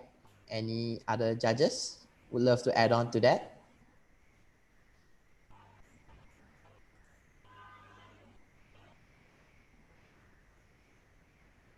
Cool. Rajan, yeah, I think they are quite clear of it. So no worries about that with your team, Sri. So again, last call for judges. If you have any other questions. Well, I'll ask another question then if nobody has. Thanks. Maybe we can go back to the business model slides, please. Yeah. Okay. The next one, yeah. The business model. Yeah. Business model. So. Wait, the strategy slide, right? No, the business model slide. The one with licensing on it. The revenue streams. Okay. Revenue stream, yeah. Okay. So the licensing fee is something that you're looking to negotiate with universities and schools? Yeah. Okay. Have you spoken to any knowledge institutions about this and how much they're willing to pay for it? No, not yet. I'm sorry, Vari, can I take this? Yeah, we sure. haven't actually spoken to any universities, but this was based on the licensing fees of software that we currently use in universities. Like we made comparisons on the estimates of what the prices might be and how long they might want to subscribe for based on the student count. Based on the softwares that we are using in the university, we compared like MATLAB and then some of AWS's features and such. Yeah. What we did do is we actually did a survey among students and checked if they would be willing to use our product. So the results of our survey showed that, hold on, let me go to the slide.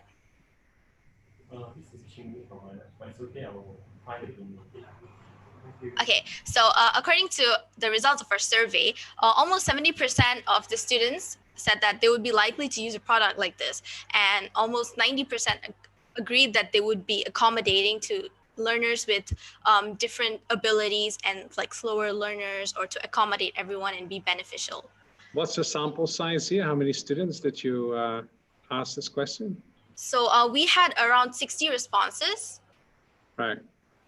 Yeah. So maybe just a final comment, right? As a next step, you can take this data and start talking to your university. You can start in Monash. See what they think, see maybe what sort of model they would like to implement and what they're willing to pay, right? So it's good to start validating that now. Yep, we're actually planning to do that on the next stage. All right. Thank you. Thank you, man, and thank you to the team.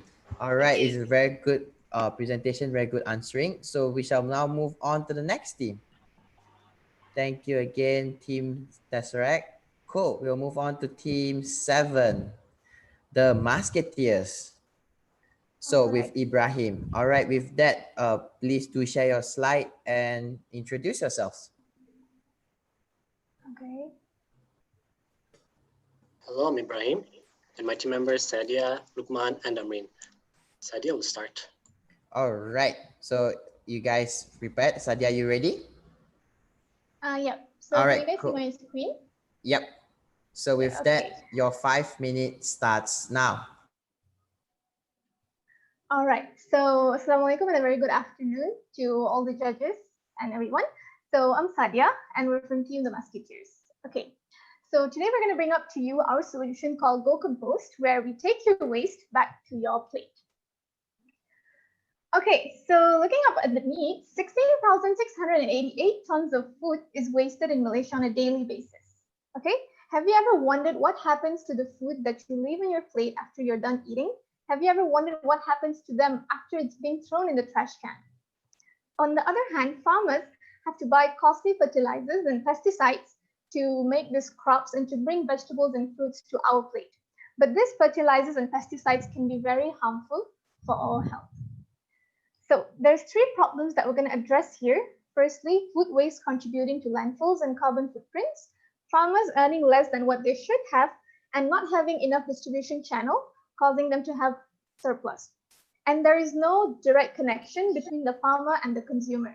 So why don't we come up with a solution where we can connect the farmer and the consumer directly, not through just an app or a website, but they can also go to that physically. Okay, so our solution is a Go Compost, an app which connects the customer to the farmers based on a community-supported agriculture model, also known as CSA. So how does it benefit the consumer and the farmer? So first of all, the consumers, they're going to get fresh organic crops directly from the nearest farm on a weekly basis or a monthly basis based on the membership they sign up with Go Compost. And what do the farmers get? The farmers will be getting food waste supply every week to make compost. And where is this food waste coming from? They're from restaurants, households, schools, etc. So moving on, no crops will be wasted because now, since they have another distribution channel with the consumer, since they signed up a membership, they will have enough. Distribution channel. Okay, so now let's have a look. Right. Welcome to our prototype. So you can register your username here, where you can get the nearest farm next to you and see hours that we provide. So what if you're new? You can choose your role. So for example, if you're a farmer, you can write down how much food waste you'd like and where's your location so we can get the food waste to you. So you can do it for composting, or maybe you can find tutorials on how to compost. So what if you're a school or restaurant? Then we will take the food waste from you so we can deliver it to the farms. So what if you're a customer? Then you can sign up for any of our membership and register with us.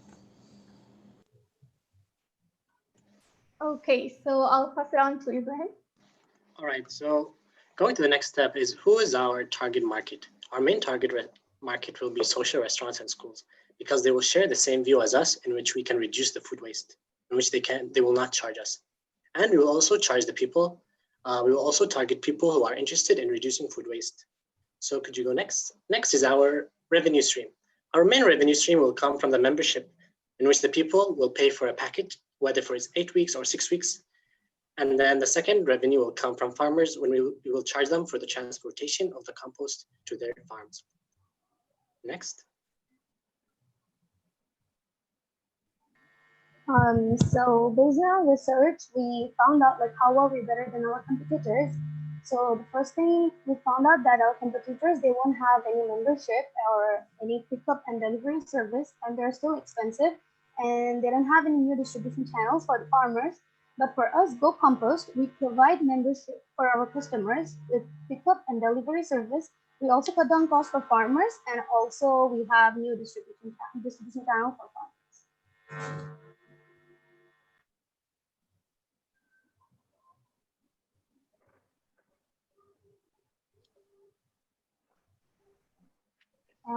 Sadia, next. So that's it. In conclusion, we help both farmers and consumers to get the most out of both parties, prospering farmers' life and making customers healthier with Go Compost. So how much are you willing to contribute to better environment? Thank you. All right, thank you. That is nice, concise, and on time. All right, so judges, let me nudge a bit. So I think Lalita should have a question. So, but before we jump to Lalita, because it is almost similar field, let us ask if Rajan have any question for the team.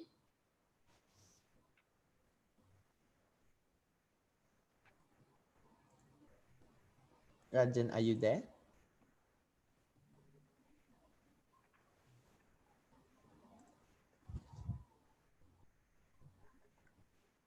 Cool. No worries on that. So Lalita, would you like to ask a few questions, since this is also related to your field? Yes. Hi guys. Very good presentation. Very good thought process behind this. But there is a big gap between getting this going because a lot of people don't understand what compost is to begin with. Now it's reaching 7. So how do you plan to address the education process to the buyers of your compost or to the benefiters of your compost to get them to take up your offer? Okay, can I answer that? Okay. The first thing is the ones who will be doing the compost will mostly be farmers. And we will also, people who are willing to, the farmers who will be willing to join us, we will try to provide them with the training they need in which they can do at least hot composting on their farms, which is why we'll be targeting people who are interested in reducing the food waste. This is important because we want people who have the same view as us who will be willing to learn about the compost. And asking a farmer to just learn how to compost is a bit hard because you will say, I would rather use chemical pesticides, right? So this is why we would like to do the membership in which they will have a consistent customer. Through this membership, they will know, oh, okay, these members want organic vegetables. So that's why we want to use the compost. I hope it answered your question. Yes, it did. I have another question if there's no one else. Yep, no worries. Lalita, go first. Go ahead. Yeah. So you want to target social restaurants as well as schools. Have you given thought about how they need to segregate the compost from it being raw material to produced food? Basically, you're asking is, did we ask any social restaurants if they will be willing to maybe give us compost, food waste, right? Is that? Yeah, so food waste comes in two areas, right? One is the raw material. So if you cut a carrot, you peel off the skin and then there's the carrot skin, or you cut the potato and there's potato skins. Those are also raw materials of food wastage. Then there's also the food that is already cooked and thrown away, like French fries or potato chips or whatever it is, right? So have you given thought about how what level of compost you require, whether it's fresh compost or whether it's cooked material? No, we're going to use the material, the one that you use like after you're eating, whether it's French fries or any other food.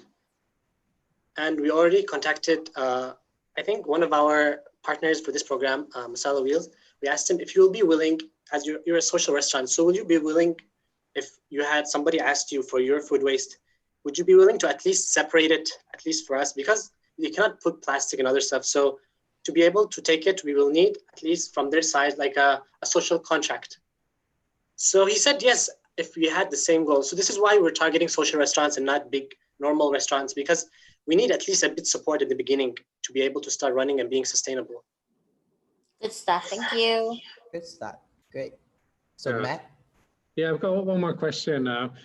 So one of the points you mentioned on how you differentiate from your competitors is that you provide logistics, right? From the buyers to the farmers, right? And you send the compost back to the farmers, which is, I mean, it's a good point and farmers may want to use that. I wonder whether you have looked into the cost of doing that, right? There's an economical cost to actually send the compost back to the farmers. And there's also an environmental cost, right? In actually getting that back to the farms. Have you actually looked into that, those two things? We actually went through the information of a farm in Johor Bahru, which is called Follow Farm, where they take compost. So based on that, when you ask them how much will they need for the transportation, they said, based on the transportation of the compost and turning it, barely like they managed to pay for the lorries. So what we will use is the membership fee, which we will take a percentage of it where we'll install it into the transportation of the compost. So the amount of compost that we will be taking to the farms will be first be measured. We will see how much do the farmers will need and do we have enough customers for this farmer so that we can keep the compost running to it, and do they have the necessary material? Yeah, okay. So the last comment, you may want to look into the environmental cost as well, right? That's because of course there's a carbon footprint that is associated to doing the logistics. So what you gain in composting may be offset against getting it back to the farm. So you may want to look into those numbers as well. All right. Good job. Good job. Thank you very much. Thank you guys so much. Thank you judges for the questions. All right, let me share back my screen. Thank you to Team 7, the Musketeers, and Ibrahim with the team. So moving on, Team 8, Team Valiance with team leader Christine Lau. You can now kindly just show your video, unmute yourself, introduce yourself, as well as get your slides set up. Hi, can you guys see me? Yep. All right, so I'm one of the representing members from Team Valiance. All right. All right, so you're setting up our screen right now. Cool.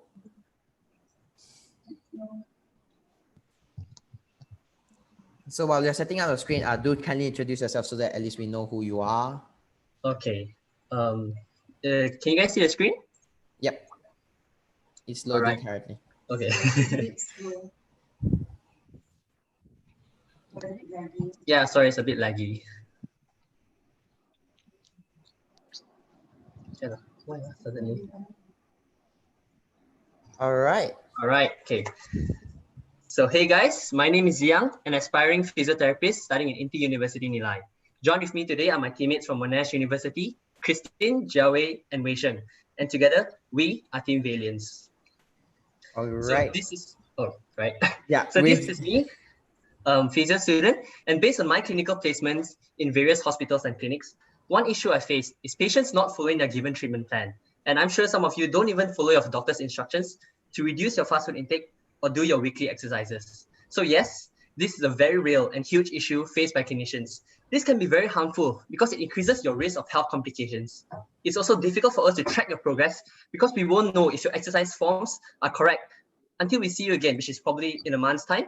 And if your forms are wrong, then it'll just prolong the treatment, which means more time wasted, more money spent also. We don't want that now, do we? So now I'll pass the time on to Wei Shen to present our solution to curb these issues. All right, thanks, Yang. So our team gathered and developed a solution for physiotherapists, or in short, PTs. Presenting to you, Physio, a telehealth mobile app that leverages on wearable sensor technology to track patients' progress in real time, keeping them engaged as they undergo treatments at the comfort of their homes.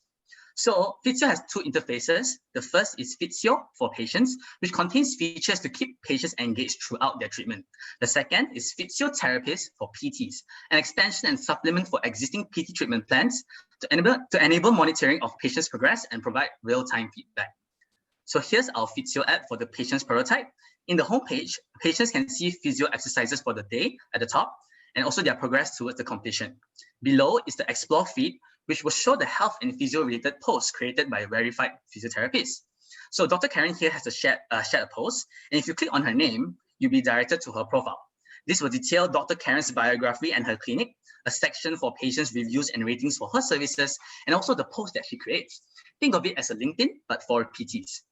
So if you click on the treatment category, users can see the videos of their prescribed daily exercises and also a percentage of their progress so far. And when you click on chat, users can chat with their PT anytime or even set up a call with them. And for the user profile, patients can see their total Physio coins, which are incentives for them to complete their milestones. And these coins can actually be redeemed for vouchers like Boost Juice. And these milestones also act as accountability for their daily exercises, as their PTs can monitor it as well. So our most valued feature is the real-time motion sensor monitoring. Patients just need to strap on the easy-to-use Physio motion sensor while performing their exercises. And in real time, both patients and PTs are able to see the accuracy of the exercises in their respective apps. So this information will then be translated to a data dashboard, which I'll show you guys later on. And here's a prototype of our motion sensor that uses Bluetooth and Wi-Fi with three main tech components, namely accelerometers, magnetic sensors, and gyroscopes. So features on the Physiotherapist app also include a very useful appointment booking system, which PTs can use to manage their patients' booking. They also can see an overview of all their patients in terms of their range of movement, their pain and adherence levels, and the color just represents the severity of each. If they click on the particular patient, PTs are able to given a dashboard to quickly monitor their patients' data insights, as seeing their exercise accuracy and treatment progress. They even can see watch their patients' exercise recording. Now, when we benchmark against our competitors in the market, Physio has a clear competitive advantage over its competitors like Dorsavi from Australia and Dr. Tuyu and Dr. On Call from Malaysia. Now, some features that distinguish us from our competitors are our weekly milestone trackers, our PT profile, and our redeemable discounts. Overall, Physio has a higher competition in the overseas market, but we are well positioned in Malaysia in terms of our product differentiation. For our business model, we are platform-based, meaning we onboard PTs on our platform, but we do not employ any of them in-house. Essentially, our revenue stream comes from selling this as a service to physio clinics and to incorporate our technology into their treatment. And on top of that, we will be charging patients a subscription fee and a rental fee for our wearable motion sensors. We also follow a freemium model where our app is accessible to the general public with limited features. For our action plan is divided into short and long term. For short term, we will start off by doing further market research and validation with our stakeholders. And from the data findings that we collected, we will continually reiterate and develop our Physio app. Towards the end of our short term, we will then be reaching out to PTs and specialized clinics. And in the long term, we will launch an employment program for corporates to adopt Physio within their companies to increase overall employee health and also work productivity. So let me wrap up. Why Physio? Now, Physio is able to increase connectivity and visibility of patients and physiotherapists, thus inducing a sense of behavioral change within patients to comply with their treatments remotely, and ultimately improving healthcare value and reducing the risk of NCDs. So that's all from us at Physio. Thank you and stay fit. All right. Thank you, Physio. So, judges, any questions? Hi, Jenny here. Thank you for the presentation. It's really interesting, and I really like the idea of having the motion tracking because that would actually address one of the questions I would want to ask in terms of, how do you know that the patient's actually doing it accurately at home? So that's the thing. So then my next question is that what about the revenue generation, as I don't see in terms of financial bit in here? So in terms of the sustainability of this app, where do you get those revenue? So you are talking in terms of our revenue stream, is it? Yes, correct. All right. Maybe we can direct you to our appendix, or maybe to the slide earlier. Okay, just a moment. Yep. Just a moment. Yeah. Going to our cost. All right. I think I'll redirect this question to our my teammate Jiawei, because he did the finances. So Jiawei, maybe you can hop on this question. Hi, yes. So for our financing, we'll base on two major revenue stream, which is the subscription revenue from the customers, as well as the rental of the motion sensors. So we calculated our revenue based on the cost, which is for the motion sensor, we outsource it, outsource assembly to a manufacturing in Malaysia called KE Manufacturing, and we have a 10% gross profit margin. Whereas for the subscription fee, we calculated based on our software development and our internal team costs, which is also included a 10% gross profit margin. And from there we could have calculated the subscription fee as well as the rental for the motion sensor.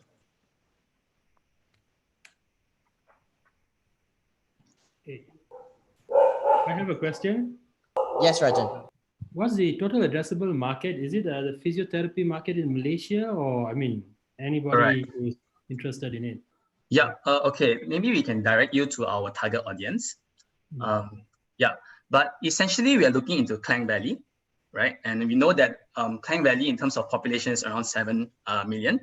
So we are projected and estimated maybe to capture around 0.0001% of the market. So that means around 720 patients.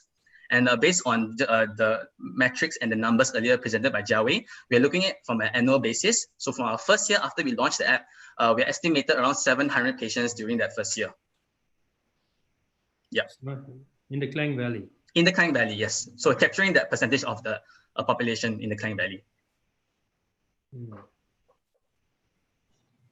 Hey guys. I love the little relay going on there, one switching the presentation was very, very smooth. So interesting proposition. I'm just thinking like in terms of your model, right? And because what you're saying is you're trying to help the physiotherapists, right? To do a better job and to provide a better experience for their customers. Yeah. But it's a bit like, like when Grab went to market, right? And they told the taxi drivers that they helped them to reach out to the market and help them to generate more revenues. But then they changed the app from My Taxi to Grab, and then suddenly they got disrupted. Do you think there's a risk for the physiotherapists that they would get disrupted? And do you think that they see that way, right? So you're talking disruptions in terms of their treatment, or? No, I mean, right now the physiotherapists are making good money, like sitting in hospitals or in clinics. But in the future, they may just need your app if you have built up an automated system with video. Oh.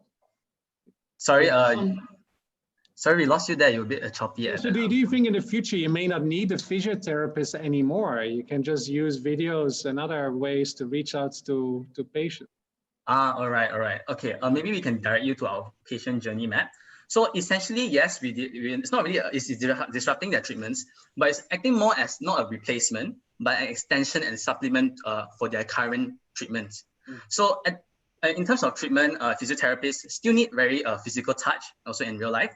So how it works for our service is the first initial rehab and consultation is done in real life, because we understand that in terms of diagnosis, it has to be very accurate. And then later on, you can see, as you can see in the journey of our Physio app, if any, I'm just directing you to step 5, right, touch point 5, if any real life consultation is needed, the patient still can approach the physiotherapist and say, hey, I'd like to book a real life consultation, because it seems that virtual might not be too suitable in the sense of the severity of the case. So I wouldn't say it's a disruption. It's just a disruption, but not a replacement. It's more of an extension and a supplement to their existing treatments. Okay, all right. Great, that is nice. We actually can have one more questions if judges have anything to add on. All right, if not, then we'll move on. Thank you so much to Team Valiant and your team. I love the swapping, like what Matt said. So with that, we shall move on. Let me just Thank you. Thank you. You're welcome. So with that, moving on to Team 9. I hope you guys are ready. The pressure is on. Lesser and lesser teams left. With that, Team 9, Team Pudding with the leader, Rain Chai. Let me just quickly share my screen. So I'm Ray, and we have Nick, we have Frankie as well from Sunway University, and we have Jialiang from Monash University. So together we form out a pudding groups. So I think probably we can start the pitching session. All right. So with that, your 5 minutes starts now. All right. So we are TED Talk. We aim to bring a bite-sized educator into your progress.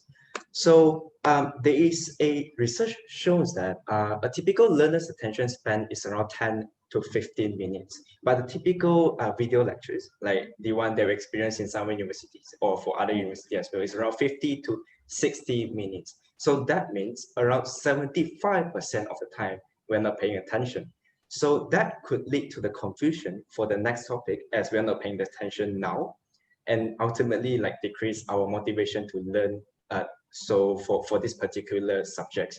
And we also find out another interesting fact that 88% of the learners find that peer-to-peer learning is more helpful, satisfied, and more effective than the classical learning, which is like, the lecturer is teaching the students one-way directions of the knowledge passing.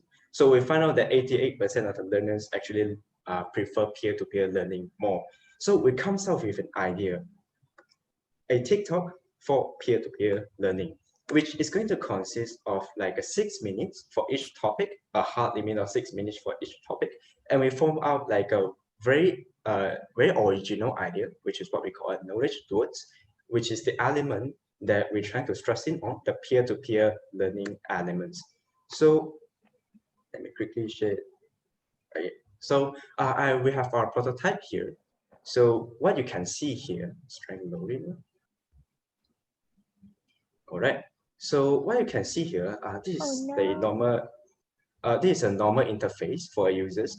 Like you have the videos that is going to be like a 6 minutes videos. When you complete the videos, it's going to show out like this knowledge matching. So what we'll do is that we'll try to match you with another person that is currently taking these particular topics. So both of you can form out a knowledge growth. What is a knowledge growth?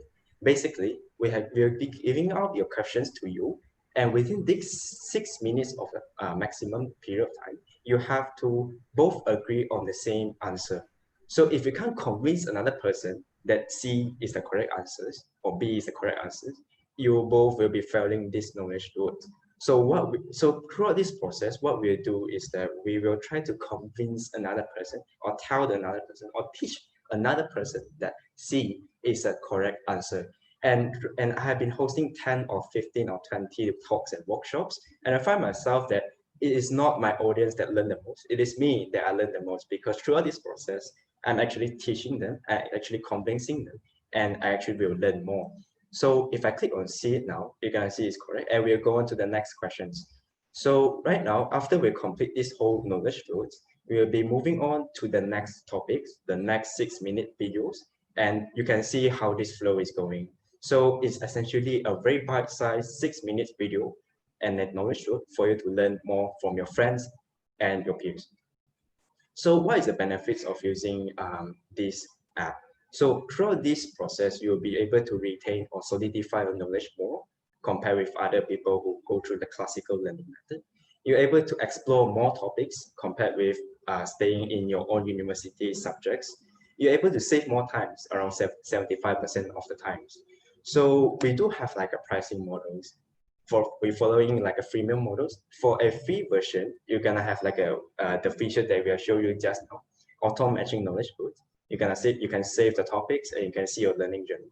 For the advanced users, you can remove the ads. You can create a knowledge room to form out with your friends, maybe 2 or 3 or more people, to form out these rooms to tackle this topic together, to form out a study journey. So our competitors range from TikTok, Xiaohongshu, YouTube. So they are all for video sharing, especially for TikTok. They are very like restrictive on the video sharing, like 15 seconds. So but we do believe that we can outperform them, because we are focusing on the peer-to-peer learning and the interaction and engagement elements compared with other video sharing platforms. So with that being said, we are TED Talk. We aim to bring a bite-sized educator in your pocket. Thank you. All right, that is nice. You guys have actually, when the first bell, again, the first bell is only means you have 1 more minute, but that's good. You concluded everything very precisely and very concisely. So with that, I would love to go on to the Q&A. So I think this one needs someone with the expertise. So Rajan, everything about you is digitalization. So what questions do you have to shoot to this team? Well, I saw a comparison with TikTok and all that. I mean, what level of validation have you done? What sort of validation with the addressable audience? The addressable audience, so for the market research wise, we have found out some online research, and other universities have done some research, especially about these particular features on peer-to-peer learning. So as you can see, around 88% of the people actually prefer going for the peer-to-peer learning. And around, if I recall correctly, around 56% of the, around 90% of the YouTube search is about how-to videos, indicating that people are actually preferring this kind of video learning methods or going online compared with like the physical learning. So which is why we're combining these two ideas together to form out this idea. What's the sample size, and which market did you actually test it out in?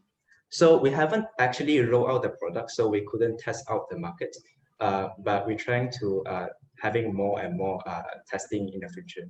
So it is based on a survey? Yep. Okay. Cool. Any other questions? Yeah, I have one last question. Sorry. A lot of your idea is banked on TikTok. More and more countries around the world are getting ready to ban TikTok, or if not already have banned TikTok. What will happen at that point to your proposition if Malaysia or the neighboring countries were to ban TikTok? I would say it's more toward a political issue. So for that case, if that really happens, we will try to focus on other products that can probably complement with this, and especially like probably we can form up with another products that focus more only on the peer-to-peer learning knowledge element. Thank you.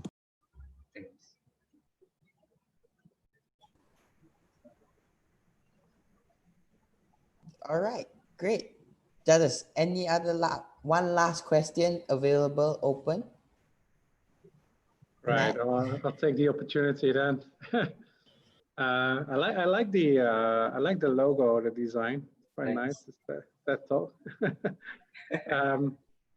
Actually, in your competitors slide, you compare yourself against YouTube and TikTok. I don't think they are your competitors. These are media or channels that you would use to reach out to the market. But as a matter of fact, you should compare yourself to the peer-to-peer learning apps out there. And I think there's quite a few good models. You may want to pick up some things from that from China, where this model has already been adopted on much. Learn on how they've done that and how they have sort of grown their business. But I mean, from a peer-to-peer learning perspective, have you done any other market research, right? Who is doing that? Who provide that kind of solution? We have found out some of the peer-to-peer companies that are trying to do this, but they are not really relating to our product, which is focusing on the video sharing as well. So that is like kind of like the two sets together that we really can't find like a middle between both that they can really match with our markets. Okay, all right. All right, thank you. So with that, thank you so much, judges, and also Team 9. So I'll take back the share screen. Thank you so much. That was a very meaningful presentation on TED Talk. Cool. Now, last but not least, I bet this team is really, really anxious and on their toes and ready to just get done with it. So with that, introducing Team 10, Team SMS, with the team leader, Omar Khalid. Hi everyone, can you guys hear me? Yep. All right. Loud and clear. Can we wait for the slide first?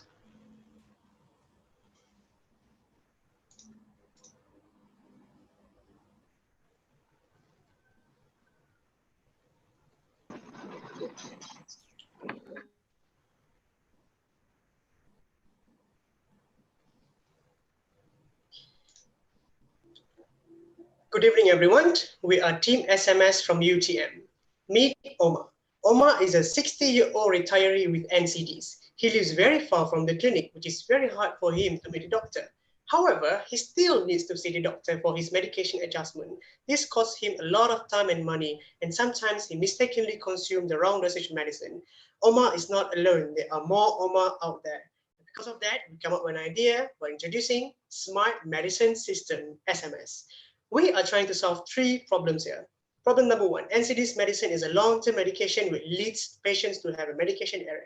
Study shows that medication errors occurs in 37% of elders above 65 years old. And for this problem, we are providing an automatic pill dispenser device. Second, missed dosage, where the patient tends to miss the right time for taking the right medicines. In order to solve this, we include app reminder features in our system. And lastly, is difficulty to meet doctor, especially during the COVID-19 situation.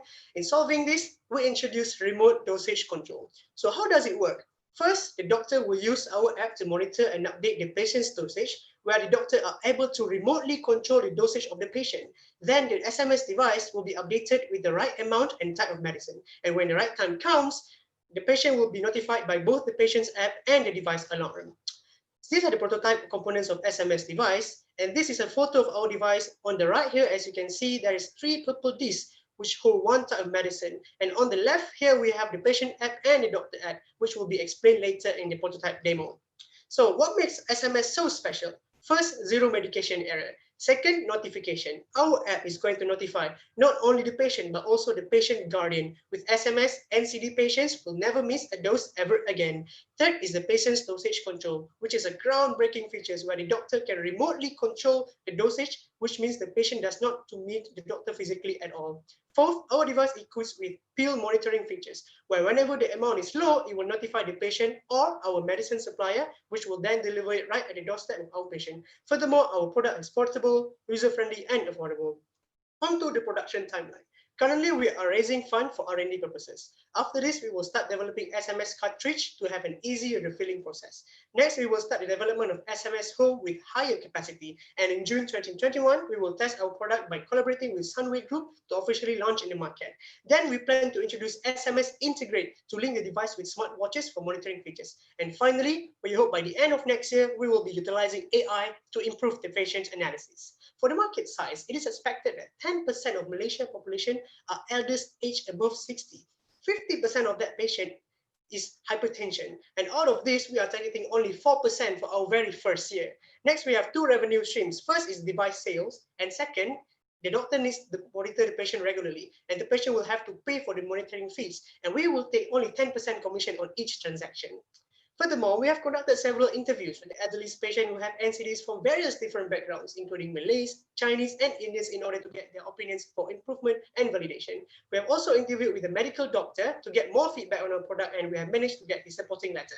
For competitive analysis, our product has both patient smart app and the one and only product that have a doctor smart app as well. Moreover, it is the one and only that supports remote dosage control by the doctor. As for Malaysian delivery service, it is currently 50% ready as our product supports pills quantity detection feature, which will notify the medicine supplier. However, we are lacking partner at the moment, and we hope that one day AstraZeneca can be one of our partner in the future. Out of all of these great features, our product remains the most affordable. Thank you. It's time to get the right medicine at the right time. And now let's watch a prototype demo. This is our prototype SMS. A smart IoT medical dispenser, which the dosage can be controlled remotely, as you can see in the video. We are setting the amount of pills and the date for the patient. I'm counting down, and when time is up, buzzer will ring and to remind the patient, and the device will dispense the dosage accurately. We have two apps, one for the doctor and one for the patient or guardian. For the doctor apps, we can select the patient and we can see all his details on the dashboard. The doctor can check whether the patient has taken his medicine on time or not. Also, he can set all the dosage remotely according to the patient's condition. Now, as the patient apps, there will be details on the dosage and there will be alarm reminder as well, other than the one on our device. Also, we provide games for the patient to exercise their brain to prevent Alzheimer's disease, which is also one of the NCDs. And lastly, we are really looking forward to move forward our project. And that's all from us. Thank you. Thank you very much. All right, that is a very good presentation. So with that, I think whatever side just said just now, I think Jenny, you would definitely have a question. Yeah, thanks, Jason. You really can read my mind. Actually, this is a very innovative app, and I think you addressed what has been happening in the market and current situation with our NCD patients. Thanks for that. I think it's a very good app. So my question is, you were saying the doctor would control in terms of the dosage, and the device will actually place at the household, right, for the patients to get the medication. Now, how do you ensure that the patients do take the medication? Okay, actually, and if you see in the demo, okay, this is our device. So there will be a button that after the patient press this button, the medicine will be released from the device. So we just indicate that the patient took the medicine or not if he pressed on the button. So I suppose this will be captured at the app? Yeah, this will be captured at the app. Okay, so when I look at this, is quite a, how do you say that? You need a lot of resources in terms of quite manual for the doctor to really press the app, or it will be captured in the app. So who is going to monitor in terms of the patient's progress? For the patient progress, it will be monitored by the doctor, because if you see here, we are having one app for the patient and one app for the doctor. So the doctor is going to monitor the patient. And in return to this service, the patient also is going to pay for the doctor for this feature. And we will take 10% commission from the payment of the patient to the doctor. All right. How much do you expect the patient to pay to the doctor? Have you done a research of what is the value that they are willing to pay for the services? So my friend is going to answer. Omar, can you go to the revenue slide in the appendix? Yeah.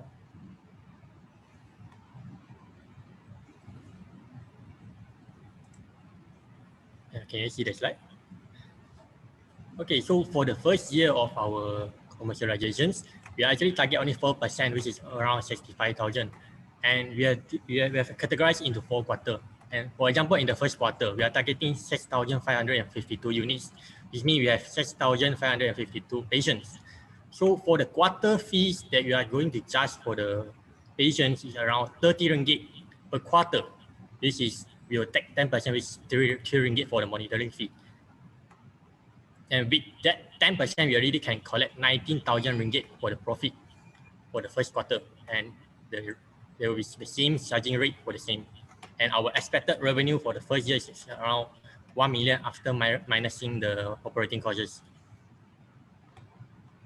Okay, my last question would be, as we understand doctor has a lot of patients, right? How would we ensure that the doctor is motivated to go into monitoring every single patient? Or would there be a summary that is given to the doctor or something like that? Okay, for this feature, we can see, can you go to the production? Okay, so by the end of next year, we target to have SMS Health. Okay, with SMS Health, we will integrate artificial intelligence service as well as a centralized database. So whenever the patient take the medication or whenever the patient miss the dosage, we will keep in the database and we will do an analysis. By this, it can move to the doctor's KPI to see how many % of the doctor's patient are actually taking the medicine, how many % of the patients of the doctor actually heal from the disease. So this can be a really huge value for the doctor. Okay, thank you. All right, that's a lot of questions. That's nice. Anyone else have any questions? Matt, I see your video up. And Rajan as well. Okay, so we will make it short. Rajan, you go first. Rajan. Okay, let's Rajan go first. Okay, sure. Thanks, Matt. Okay, guys. So, I mean, your addressable market is the senior citizens and all that. What is their propensity to actually use an app to actually, track and, get that reminders to take their medication and that kind of things, because they've also got to pay for it. And this, you're talking about retirees. You see, so, and you're talking about Malaysia. We are not first world like Japan or US, you see, and so you got to, have you all done your validation, with a big sample size? Okay, Omar, it's okay. Okay. So for our validation, we have done our validation, but not with a very big size. Okay. However, the reason for them to choose our product and use the app is that they are going to pay for that, but it's in the same time saving a lot of cost, because if they don't use our app or if they don't use our device, they will have to go to the hospital or go to the clinic to meet the doctor personally. Okay, so it's going to cost them a lot of time and money as well. And especially in the current situation during COVID-19, it's not advisable for elders to go outside. Okay, and do you require the Malaysian, the medical device authorities approval for this kind of products, hardware and all that? Have you checked with them or Ministry of Health? We didn't check with this, but if we have a collaboration with a company that provide medicine, so we can make the device as one of the products of that company. So the company has authority to sell the medicine, so means it has authority also to support the device. Okay.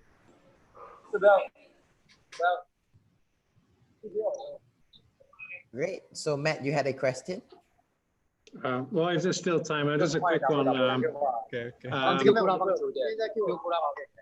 at the end of the day, it also comes down to the cost of the device, right? So the question I have is actually like, who's paying for the device? And secondly, I think the thing missing in your presentation is the insurance companies. Have you looked into like an insurance model to pay for all this?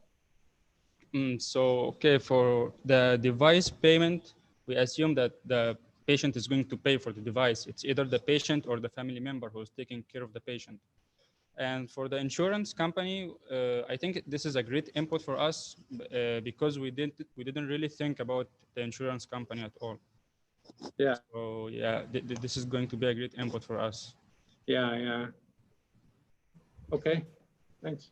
Great. Thank you to the last team, and you guys did really amazing for the whole page.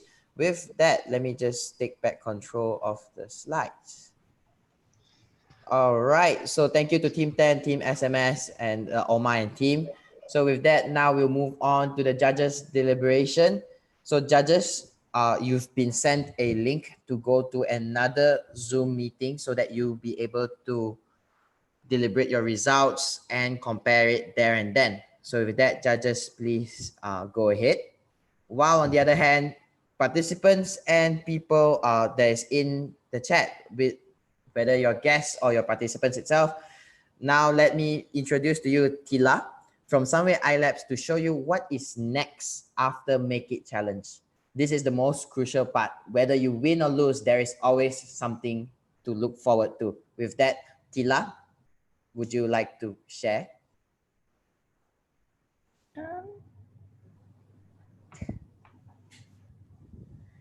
All right.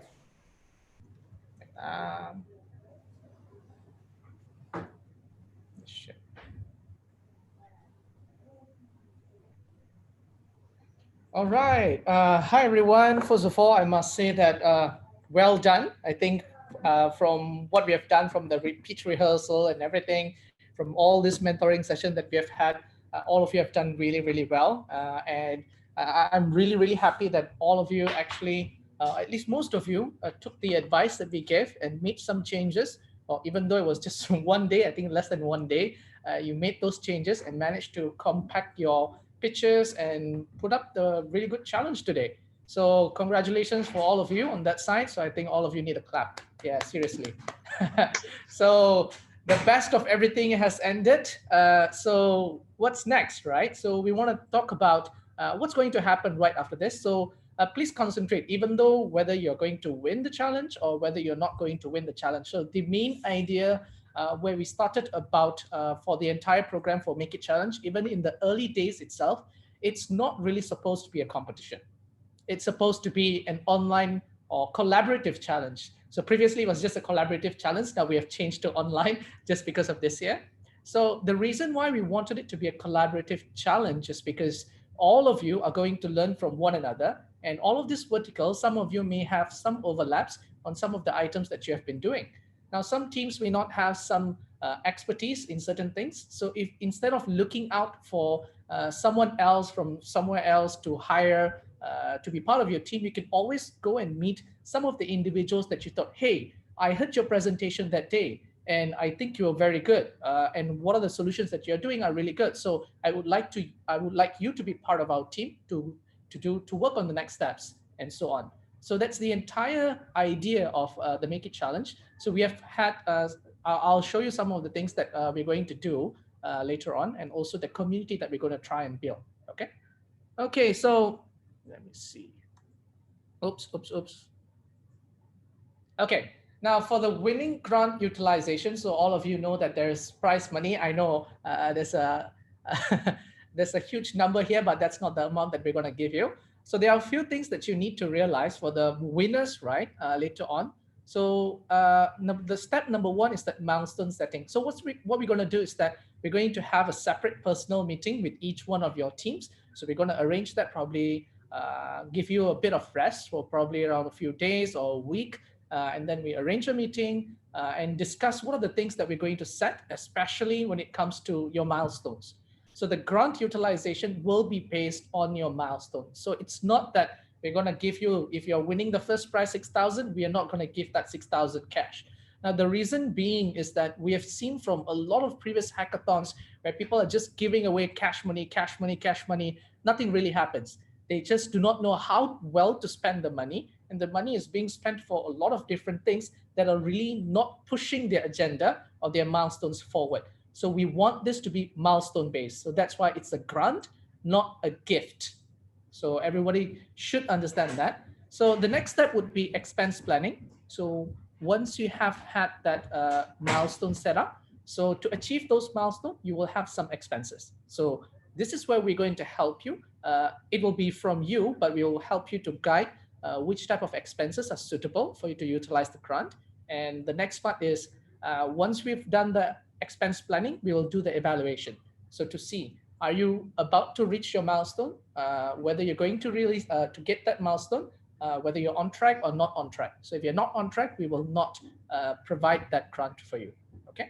So if everything is fine, you are actually proceeding as planned and there's no issues, then we have the final part where we can actually make that drawdown.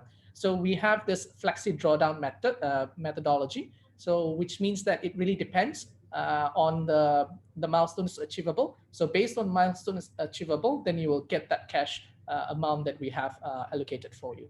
So for the final part, you also need to have proper financial documentations. For example, you will need the quotation of items.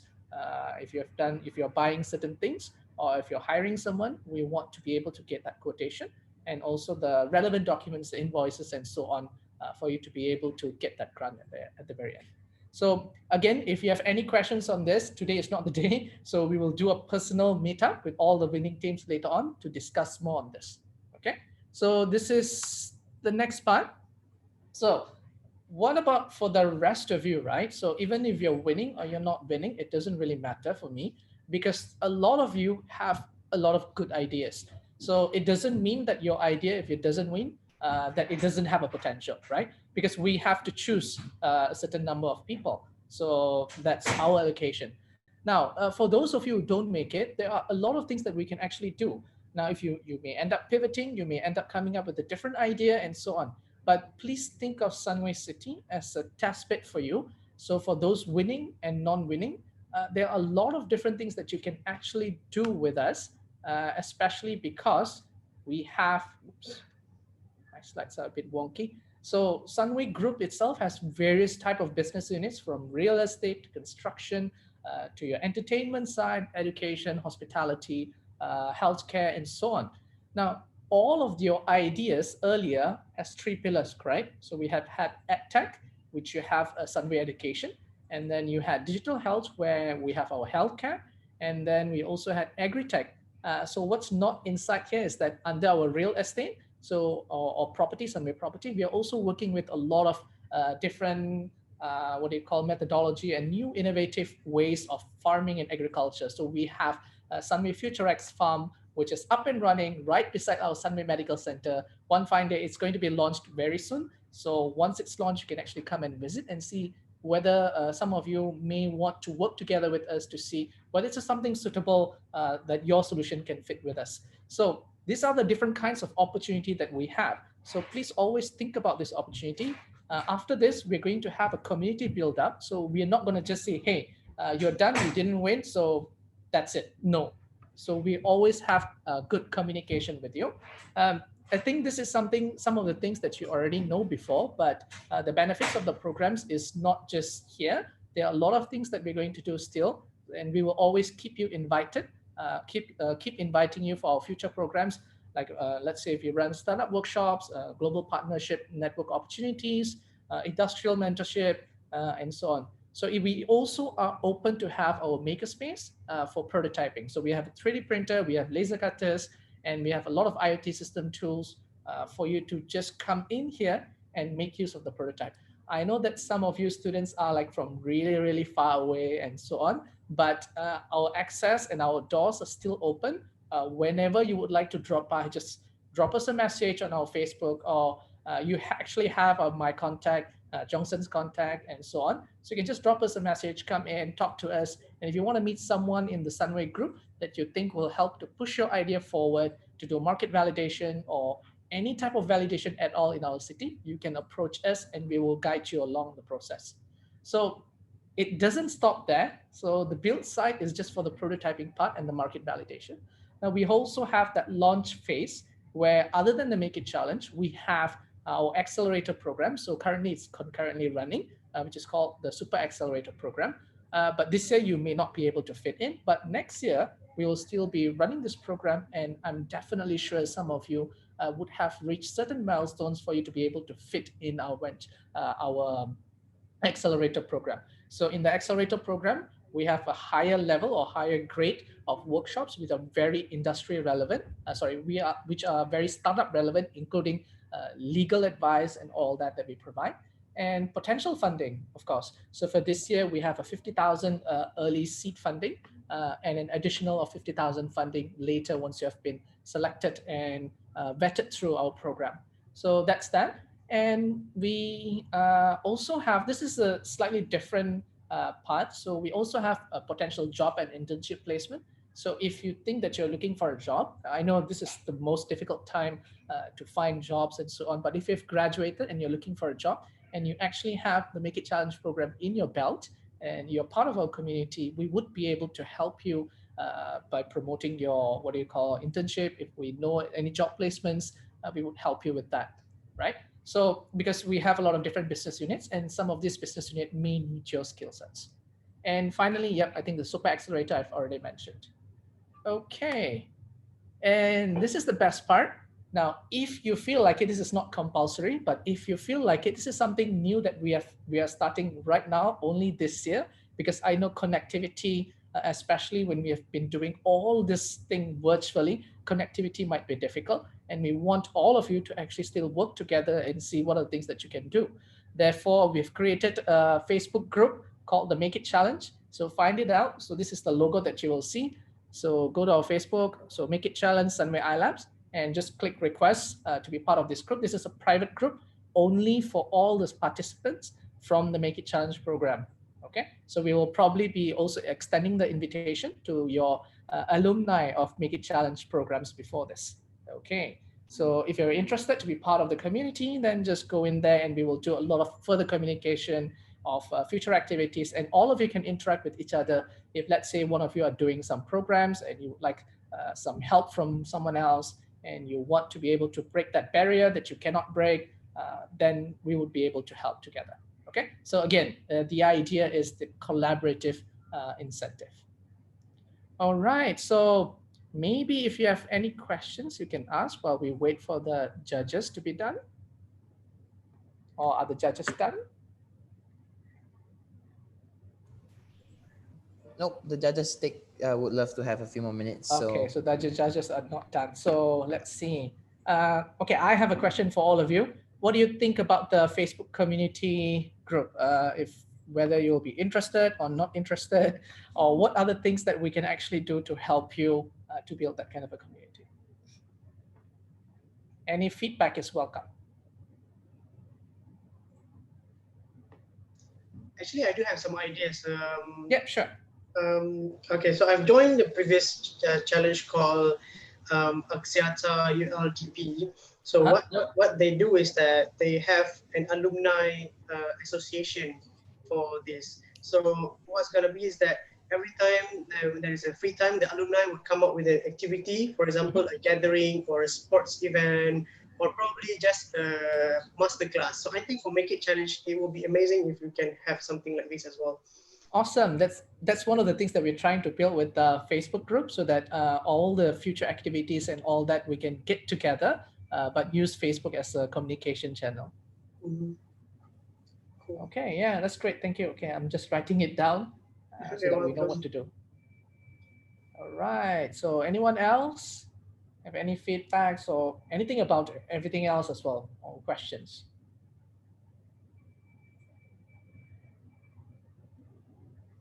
Oh, so quiet. Everyone is like nervous, waiting for the results, I guess. Yeah, definitely. I assume so. Everyone is typing in the chat, waiting with the results, and like, cool. I think we can have one last question for Tila.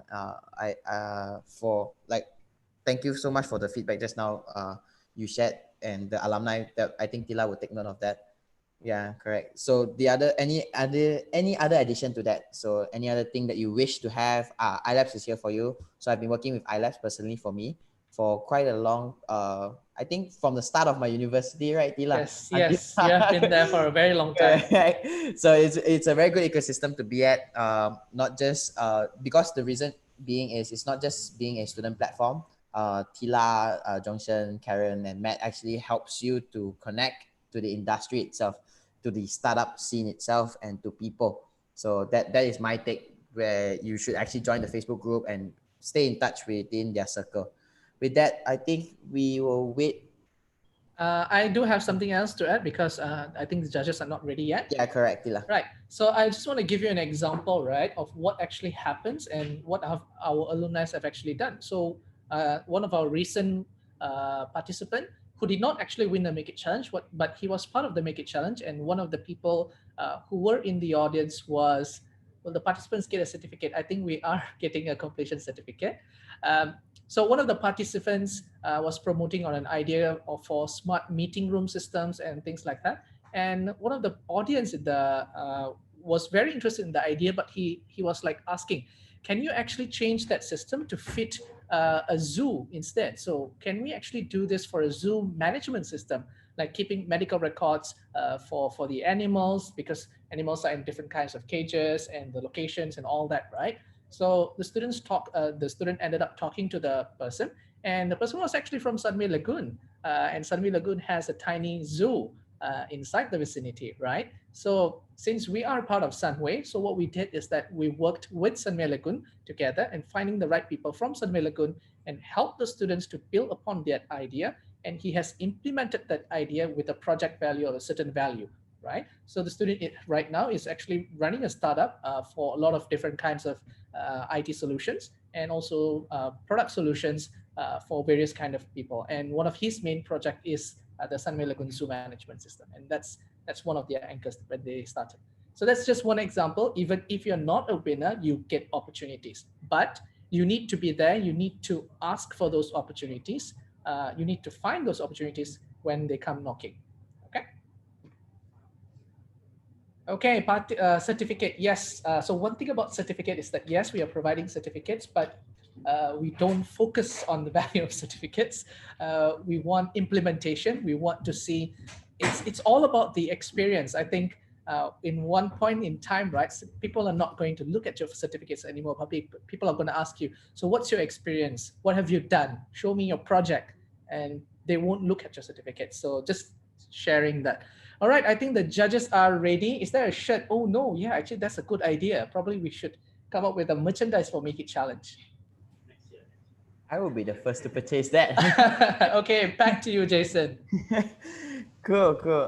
All right, is there a t-shirt to remember you forever? I love the idea from Omar. Yep. For now, I think we'll wait a while more as the judges make their way back to the main room. But yes, okay, I can see Karen and the judges are entering back the main room. That's nice. Yes, we actually have the names with us already, the winning teams. But with that, let's just wait for all the judges to enter back the room. And I'll start sharing this slide.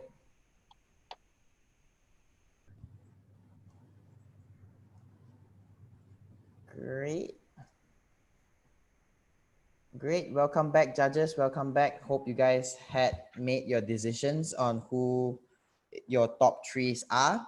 But before we announce one last person to actually bring to the scene, which helped, which is the backbone of the whole iLabs and iLabs Foundry itself, the lady behind all the men so far that I've seen would be Karen herself. Karen, take it away. Well, can you hear me, everyone? Yep, loud and clear. Thank you, Jason. I'm a little bit skeptical when you say about the lady or the man behind. I was at one moment doubting about my own gender, but yeah, so thank you, Jason, for hosting this program, and welcome back to the iLabs family.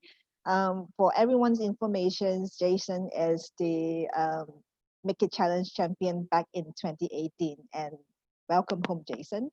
So hello, everyone. It's amazing that we have just completed the 3 weeks Make It Challenge program. And we went through 8 workshops, 76 mentoring sessions, and countless sleepless nights. So this is definitely not an end, although we are going to announce the result, but definitely a new beginning for your entrepreneurship journey, for your friendship, and more importantly, now you have a new family. Welcome to the iLabs family. So I just want to share a little bit with all of you that, we started working on Make It Challenge 2020 since November last year. We spoke to different stakeholders. We built great plans and big dreams that aim to equip students the experiential learning journey that generate impactful solutions to the real world problems. Our Make It Challenge framework back in January was built on the assumption that we are going to have a physical Make It Challenge. But I think none of us would never expected that we would be affected by a little bug known as COVID-19. So you could have imagined that it was a little emotional for the iLab teams during MCO, as none of us know what would happen in the subsequent months. But I'm actually very thankful that the team said there has never been a single thought to cancel or postpone Make It Challenge. And we hold the belief that hands-on learning experience is essential to the students. And we hold the belief that great ideas can be generated by young talents like all of you, no matter what platform we are using. Roadblocks are inevitable, but ultimately an opportunities to learn, pivot, and go after our goals with new perspective. And that's Make It Challenge 2020. It's definitely a privilege and an honor to be entrusted with such an undertaking at a gathering of such eminent people and organizations from different parts of the Malaysia in the field of government agency like MAGIC, industrial partners, academics. We have 30 universities joining us this time and 300 students. Definitely, I would like to thank my colleagues, especially the two young gentlemen who are watching me from upstairs, Tila and Johnson, who has never been working more closely together than ever, day and night, to make It Challenge happen. I have been joking around this afternoon that, from January till now, there are quite a number of wrinkles on my forehead, but these two guys probably lost a lot of hair as well. Joke aside, I would like to also thank our partners, especially MAGIC, who came on board as soon as we shared our first concept of hosting an online collaborative challenge. And thank you very much, Pamela and Reza, for believing in Make It Challenge.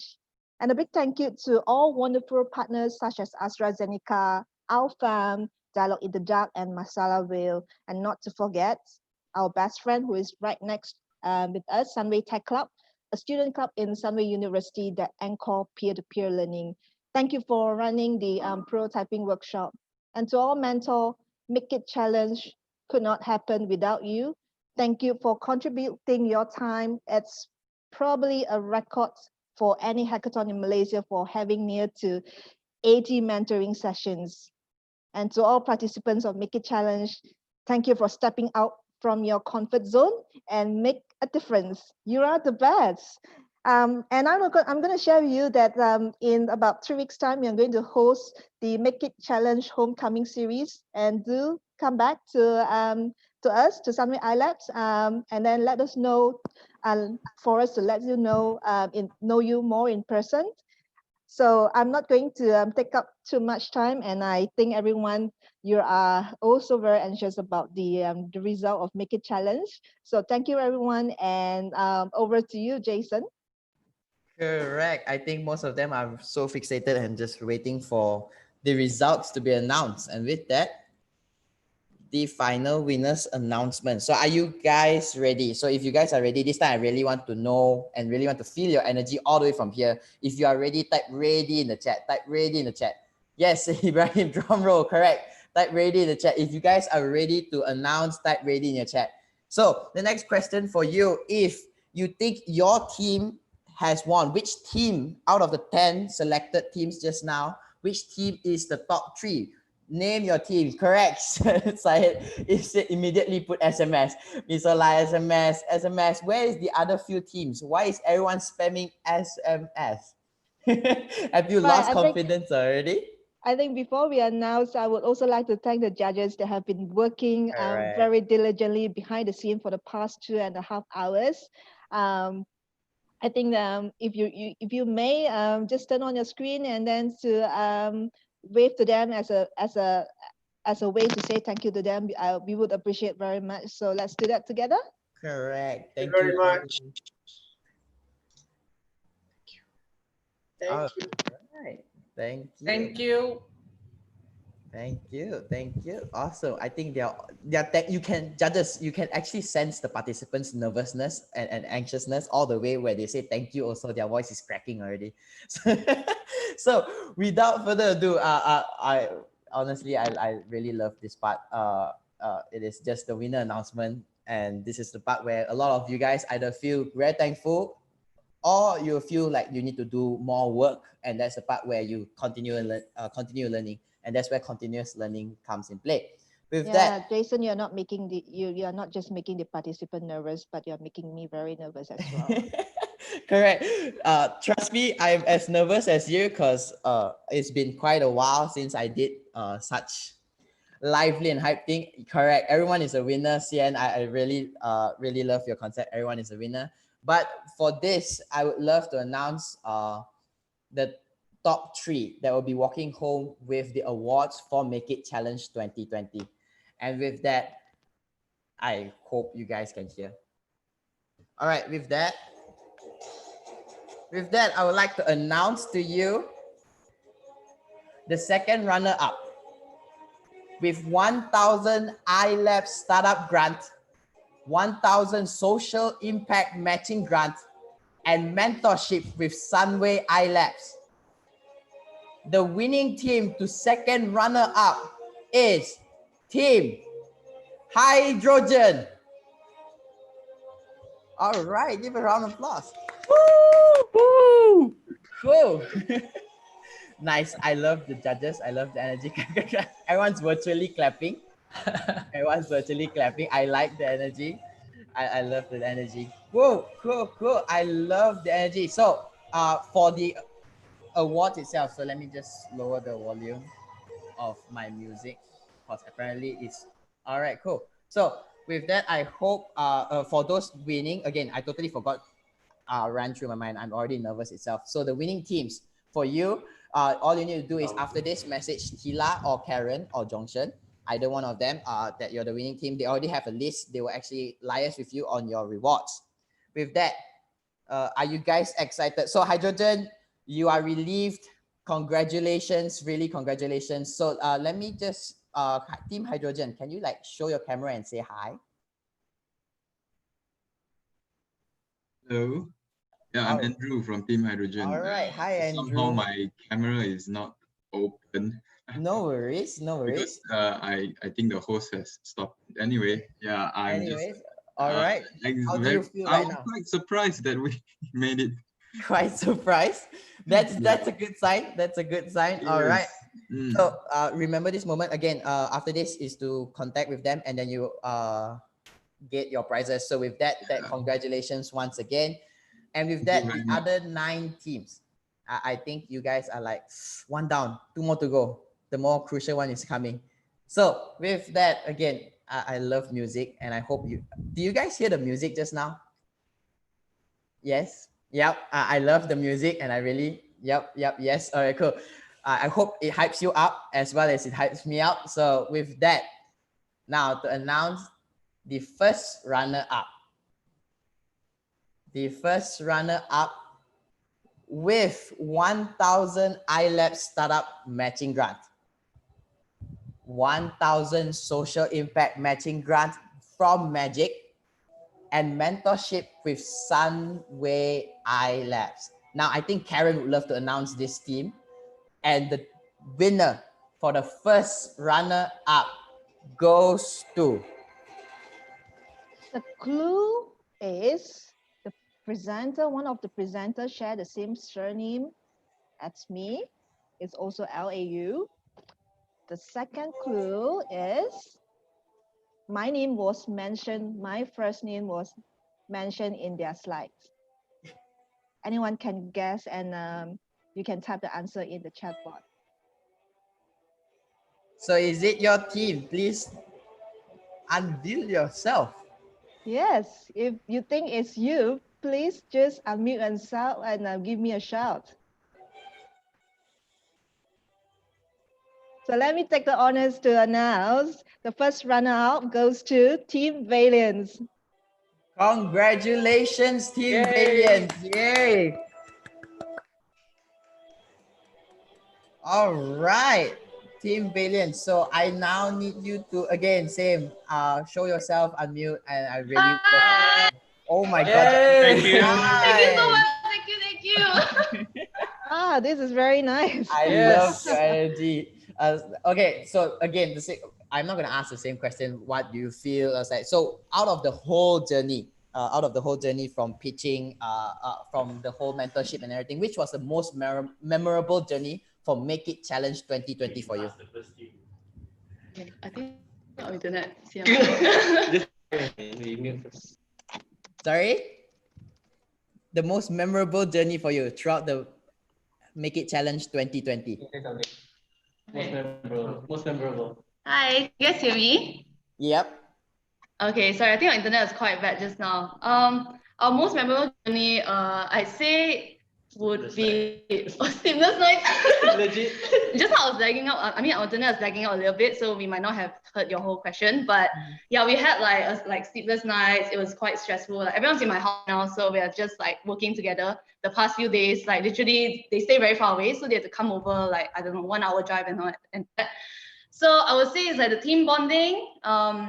And also our mentorship was actually pretty good. So like we had received mentorship from Karen and also Dr. Jin and also Eleanor. So like all those were really great. I feel like those actually helped us a lot, right guys? Thank you. Thank you so much. We actually didn't set this, but thank you. All right. I can sense the energy. I really love your energy. I'm not sure about Karen, but I can see from the swapping of screens, you guys staying in you guys staying in one of your teammates' home and really working on this. Really kudos to you guys. Good job, guys. Thank you so much. Thank you. What I can say is the preparation journey of Make It Challenge make me looks older for 10 years, but the energy from the students or the participants make me younger for another 10 years. So it's a little bit balanced. So I love the energy. Keep it up. All right. Good job. All right. Congratulations. All right. I just noticed I was so excited for the team that announced without moving the slide. Careless of me, but yes, congratulations, Team Valiance. I really love your energy. And with that, moving on. And this is Jason. Yes. You didn't ask Team Hydrogen how they felt about Make It Challenge just now. I asked how do they feel right now, but do you want to know more? Do you want to know more about Hydrogen? Yeah, it's okay. It's okay. I think it's good. It's good to hear from them also. It's good to hear from them also as well. Yeah. Cool. Team Hydrogen, would you like to come back out to explain? I see your cameras are still on. You guys are super excited and happy. Hello. Yeah, it's me again, Andrew. Well, actually, my journey with Sunway iLabs began the year of 2018 in the same year as you, Jason. I was actually competing side by side along you. I don't know if you remember me or not. That's why you seem familiar. Yes, exactly. Drastically. But I thought that, okay, I was dragged in by my friend. I don't know if you still remember Albert.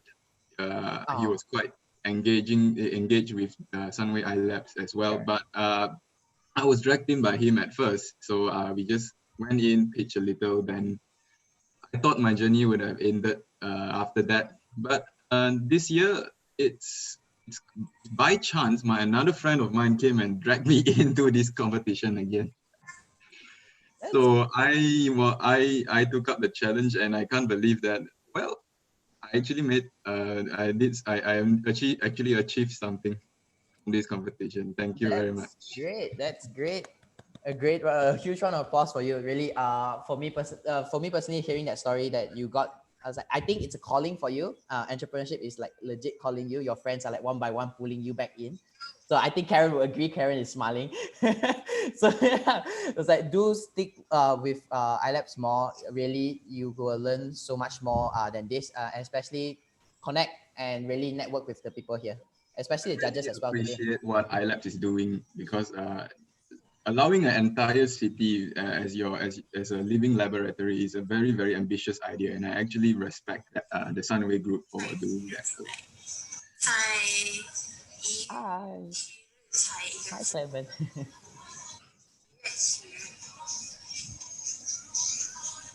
All right, you have anything to add, Clement? No, I think we can move on already. I think we'll move on.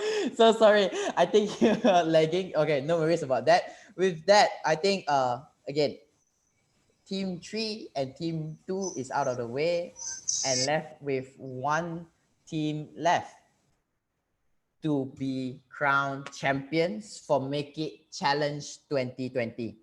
How cool is that? So for the remaining 8 teams, again, I really love to do this. Again, I'm opening my chat box right now. I want to see your team name. If you think you have won think you have won the first place with all the awards that's given, please spam in the chat your group name. All I see now is SMS all the way. And the other teams, have you guys really given up? Or are you guys still hopeful? Okay, guys, SMS, you got to chill. I love your energy. But yes, let me announce and move on to the final place. For first place, champion prize. Last but not least, with 3,000 iLabs startup grant, 3,000 ringgit worth of social impact matching grant by Magic themselves, mentorship with Sunway iLabs, and so much more.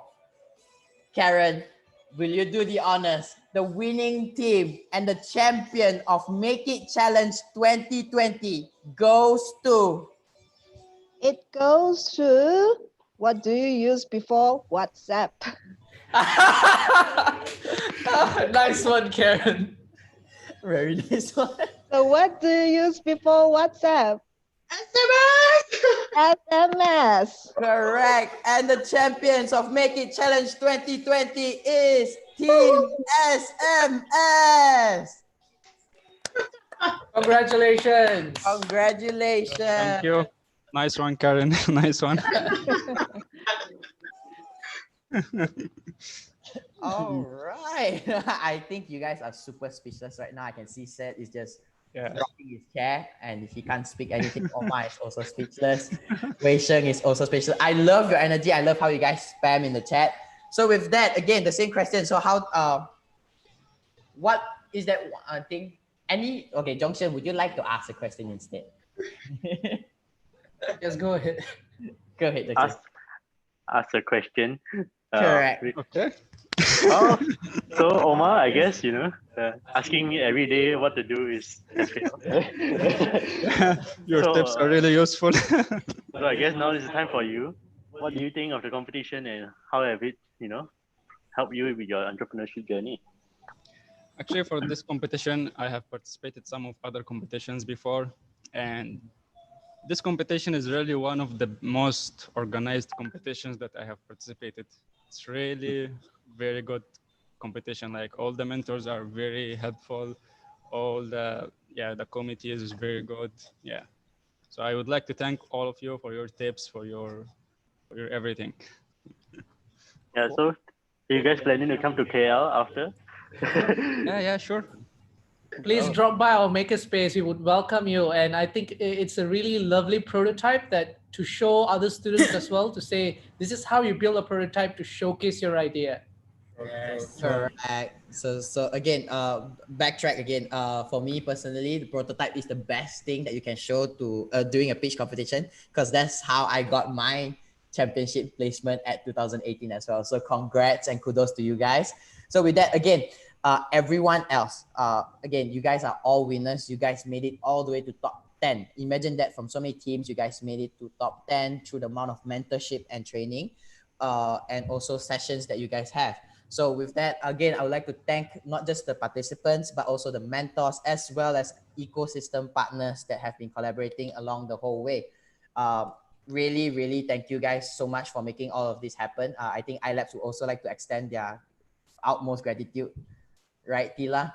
Yes, definitely. Correct. So thank you so much for everyone, for your energy, your time. I can see all the way until 6 o'clock. You guys are still super high energy. And with that, thank you so much and see you next year. My name next year, everyone. Correct. My name is very Jason, much. and it was a pleasure to meet you guys and really MC this session. Thank you guys so much.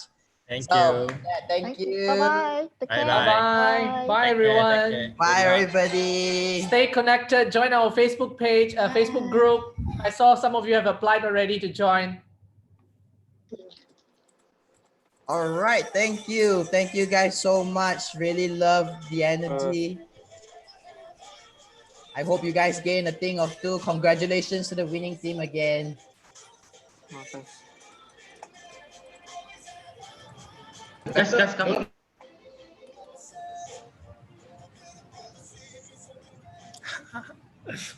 Yeah.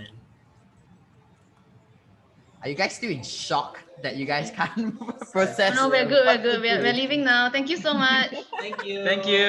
Bye. All right, enjoy your day. Thank you. 有那个 challenge， You guys， 这样没钱，浪费时间了。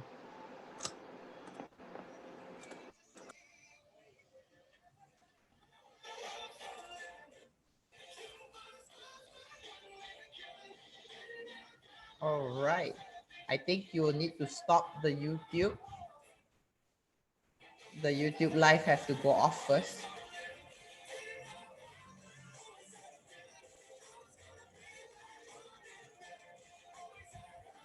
With that, thank you guys so much once again. It was a really great pleasure.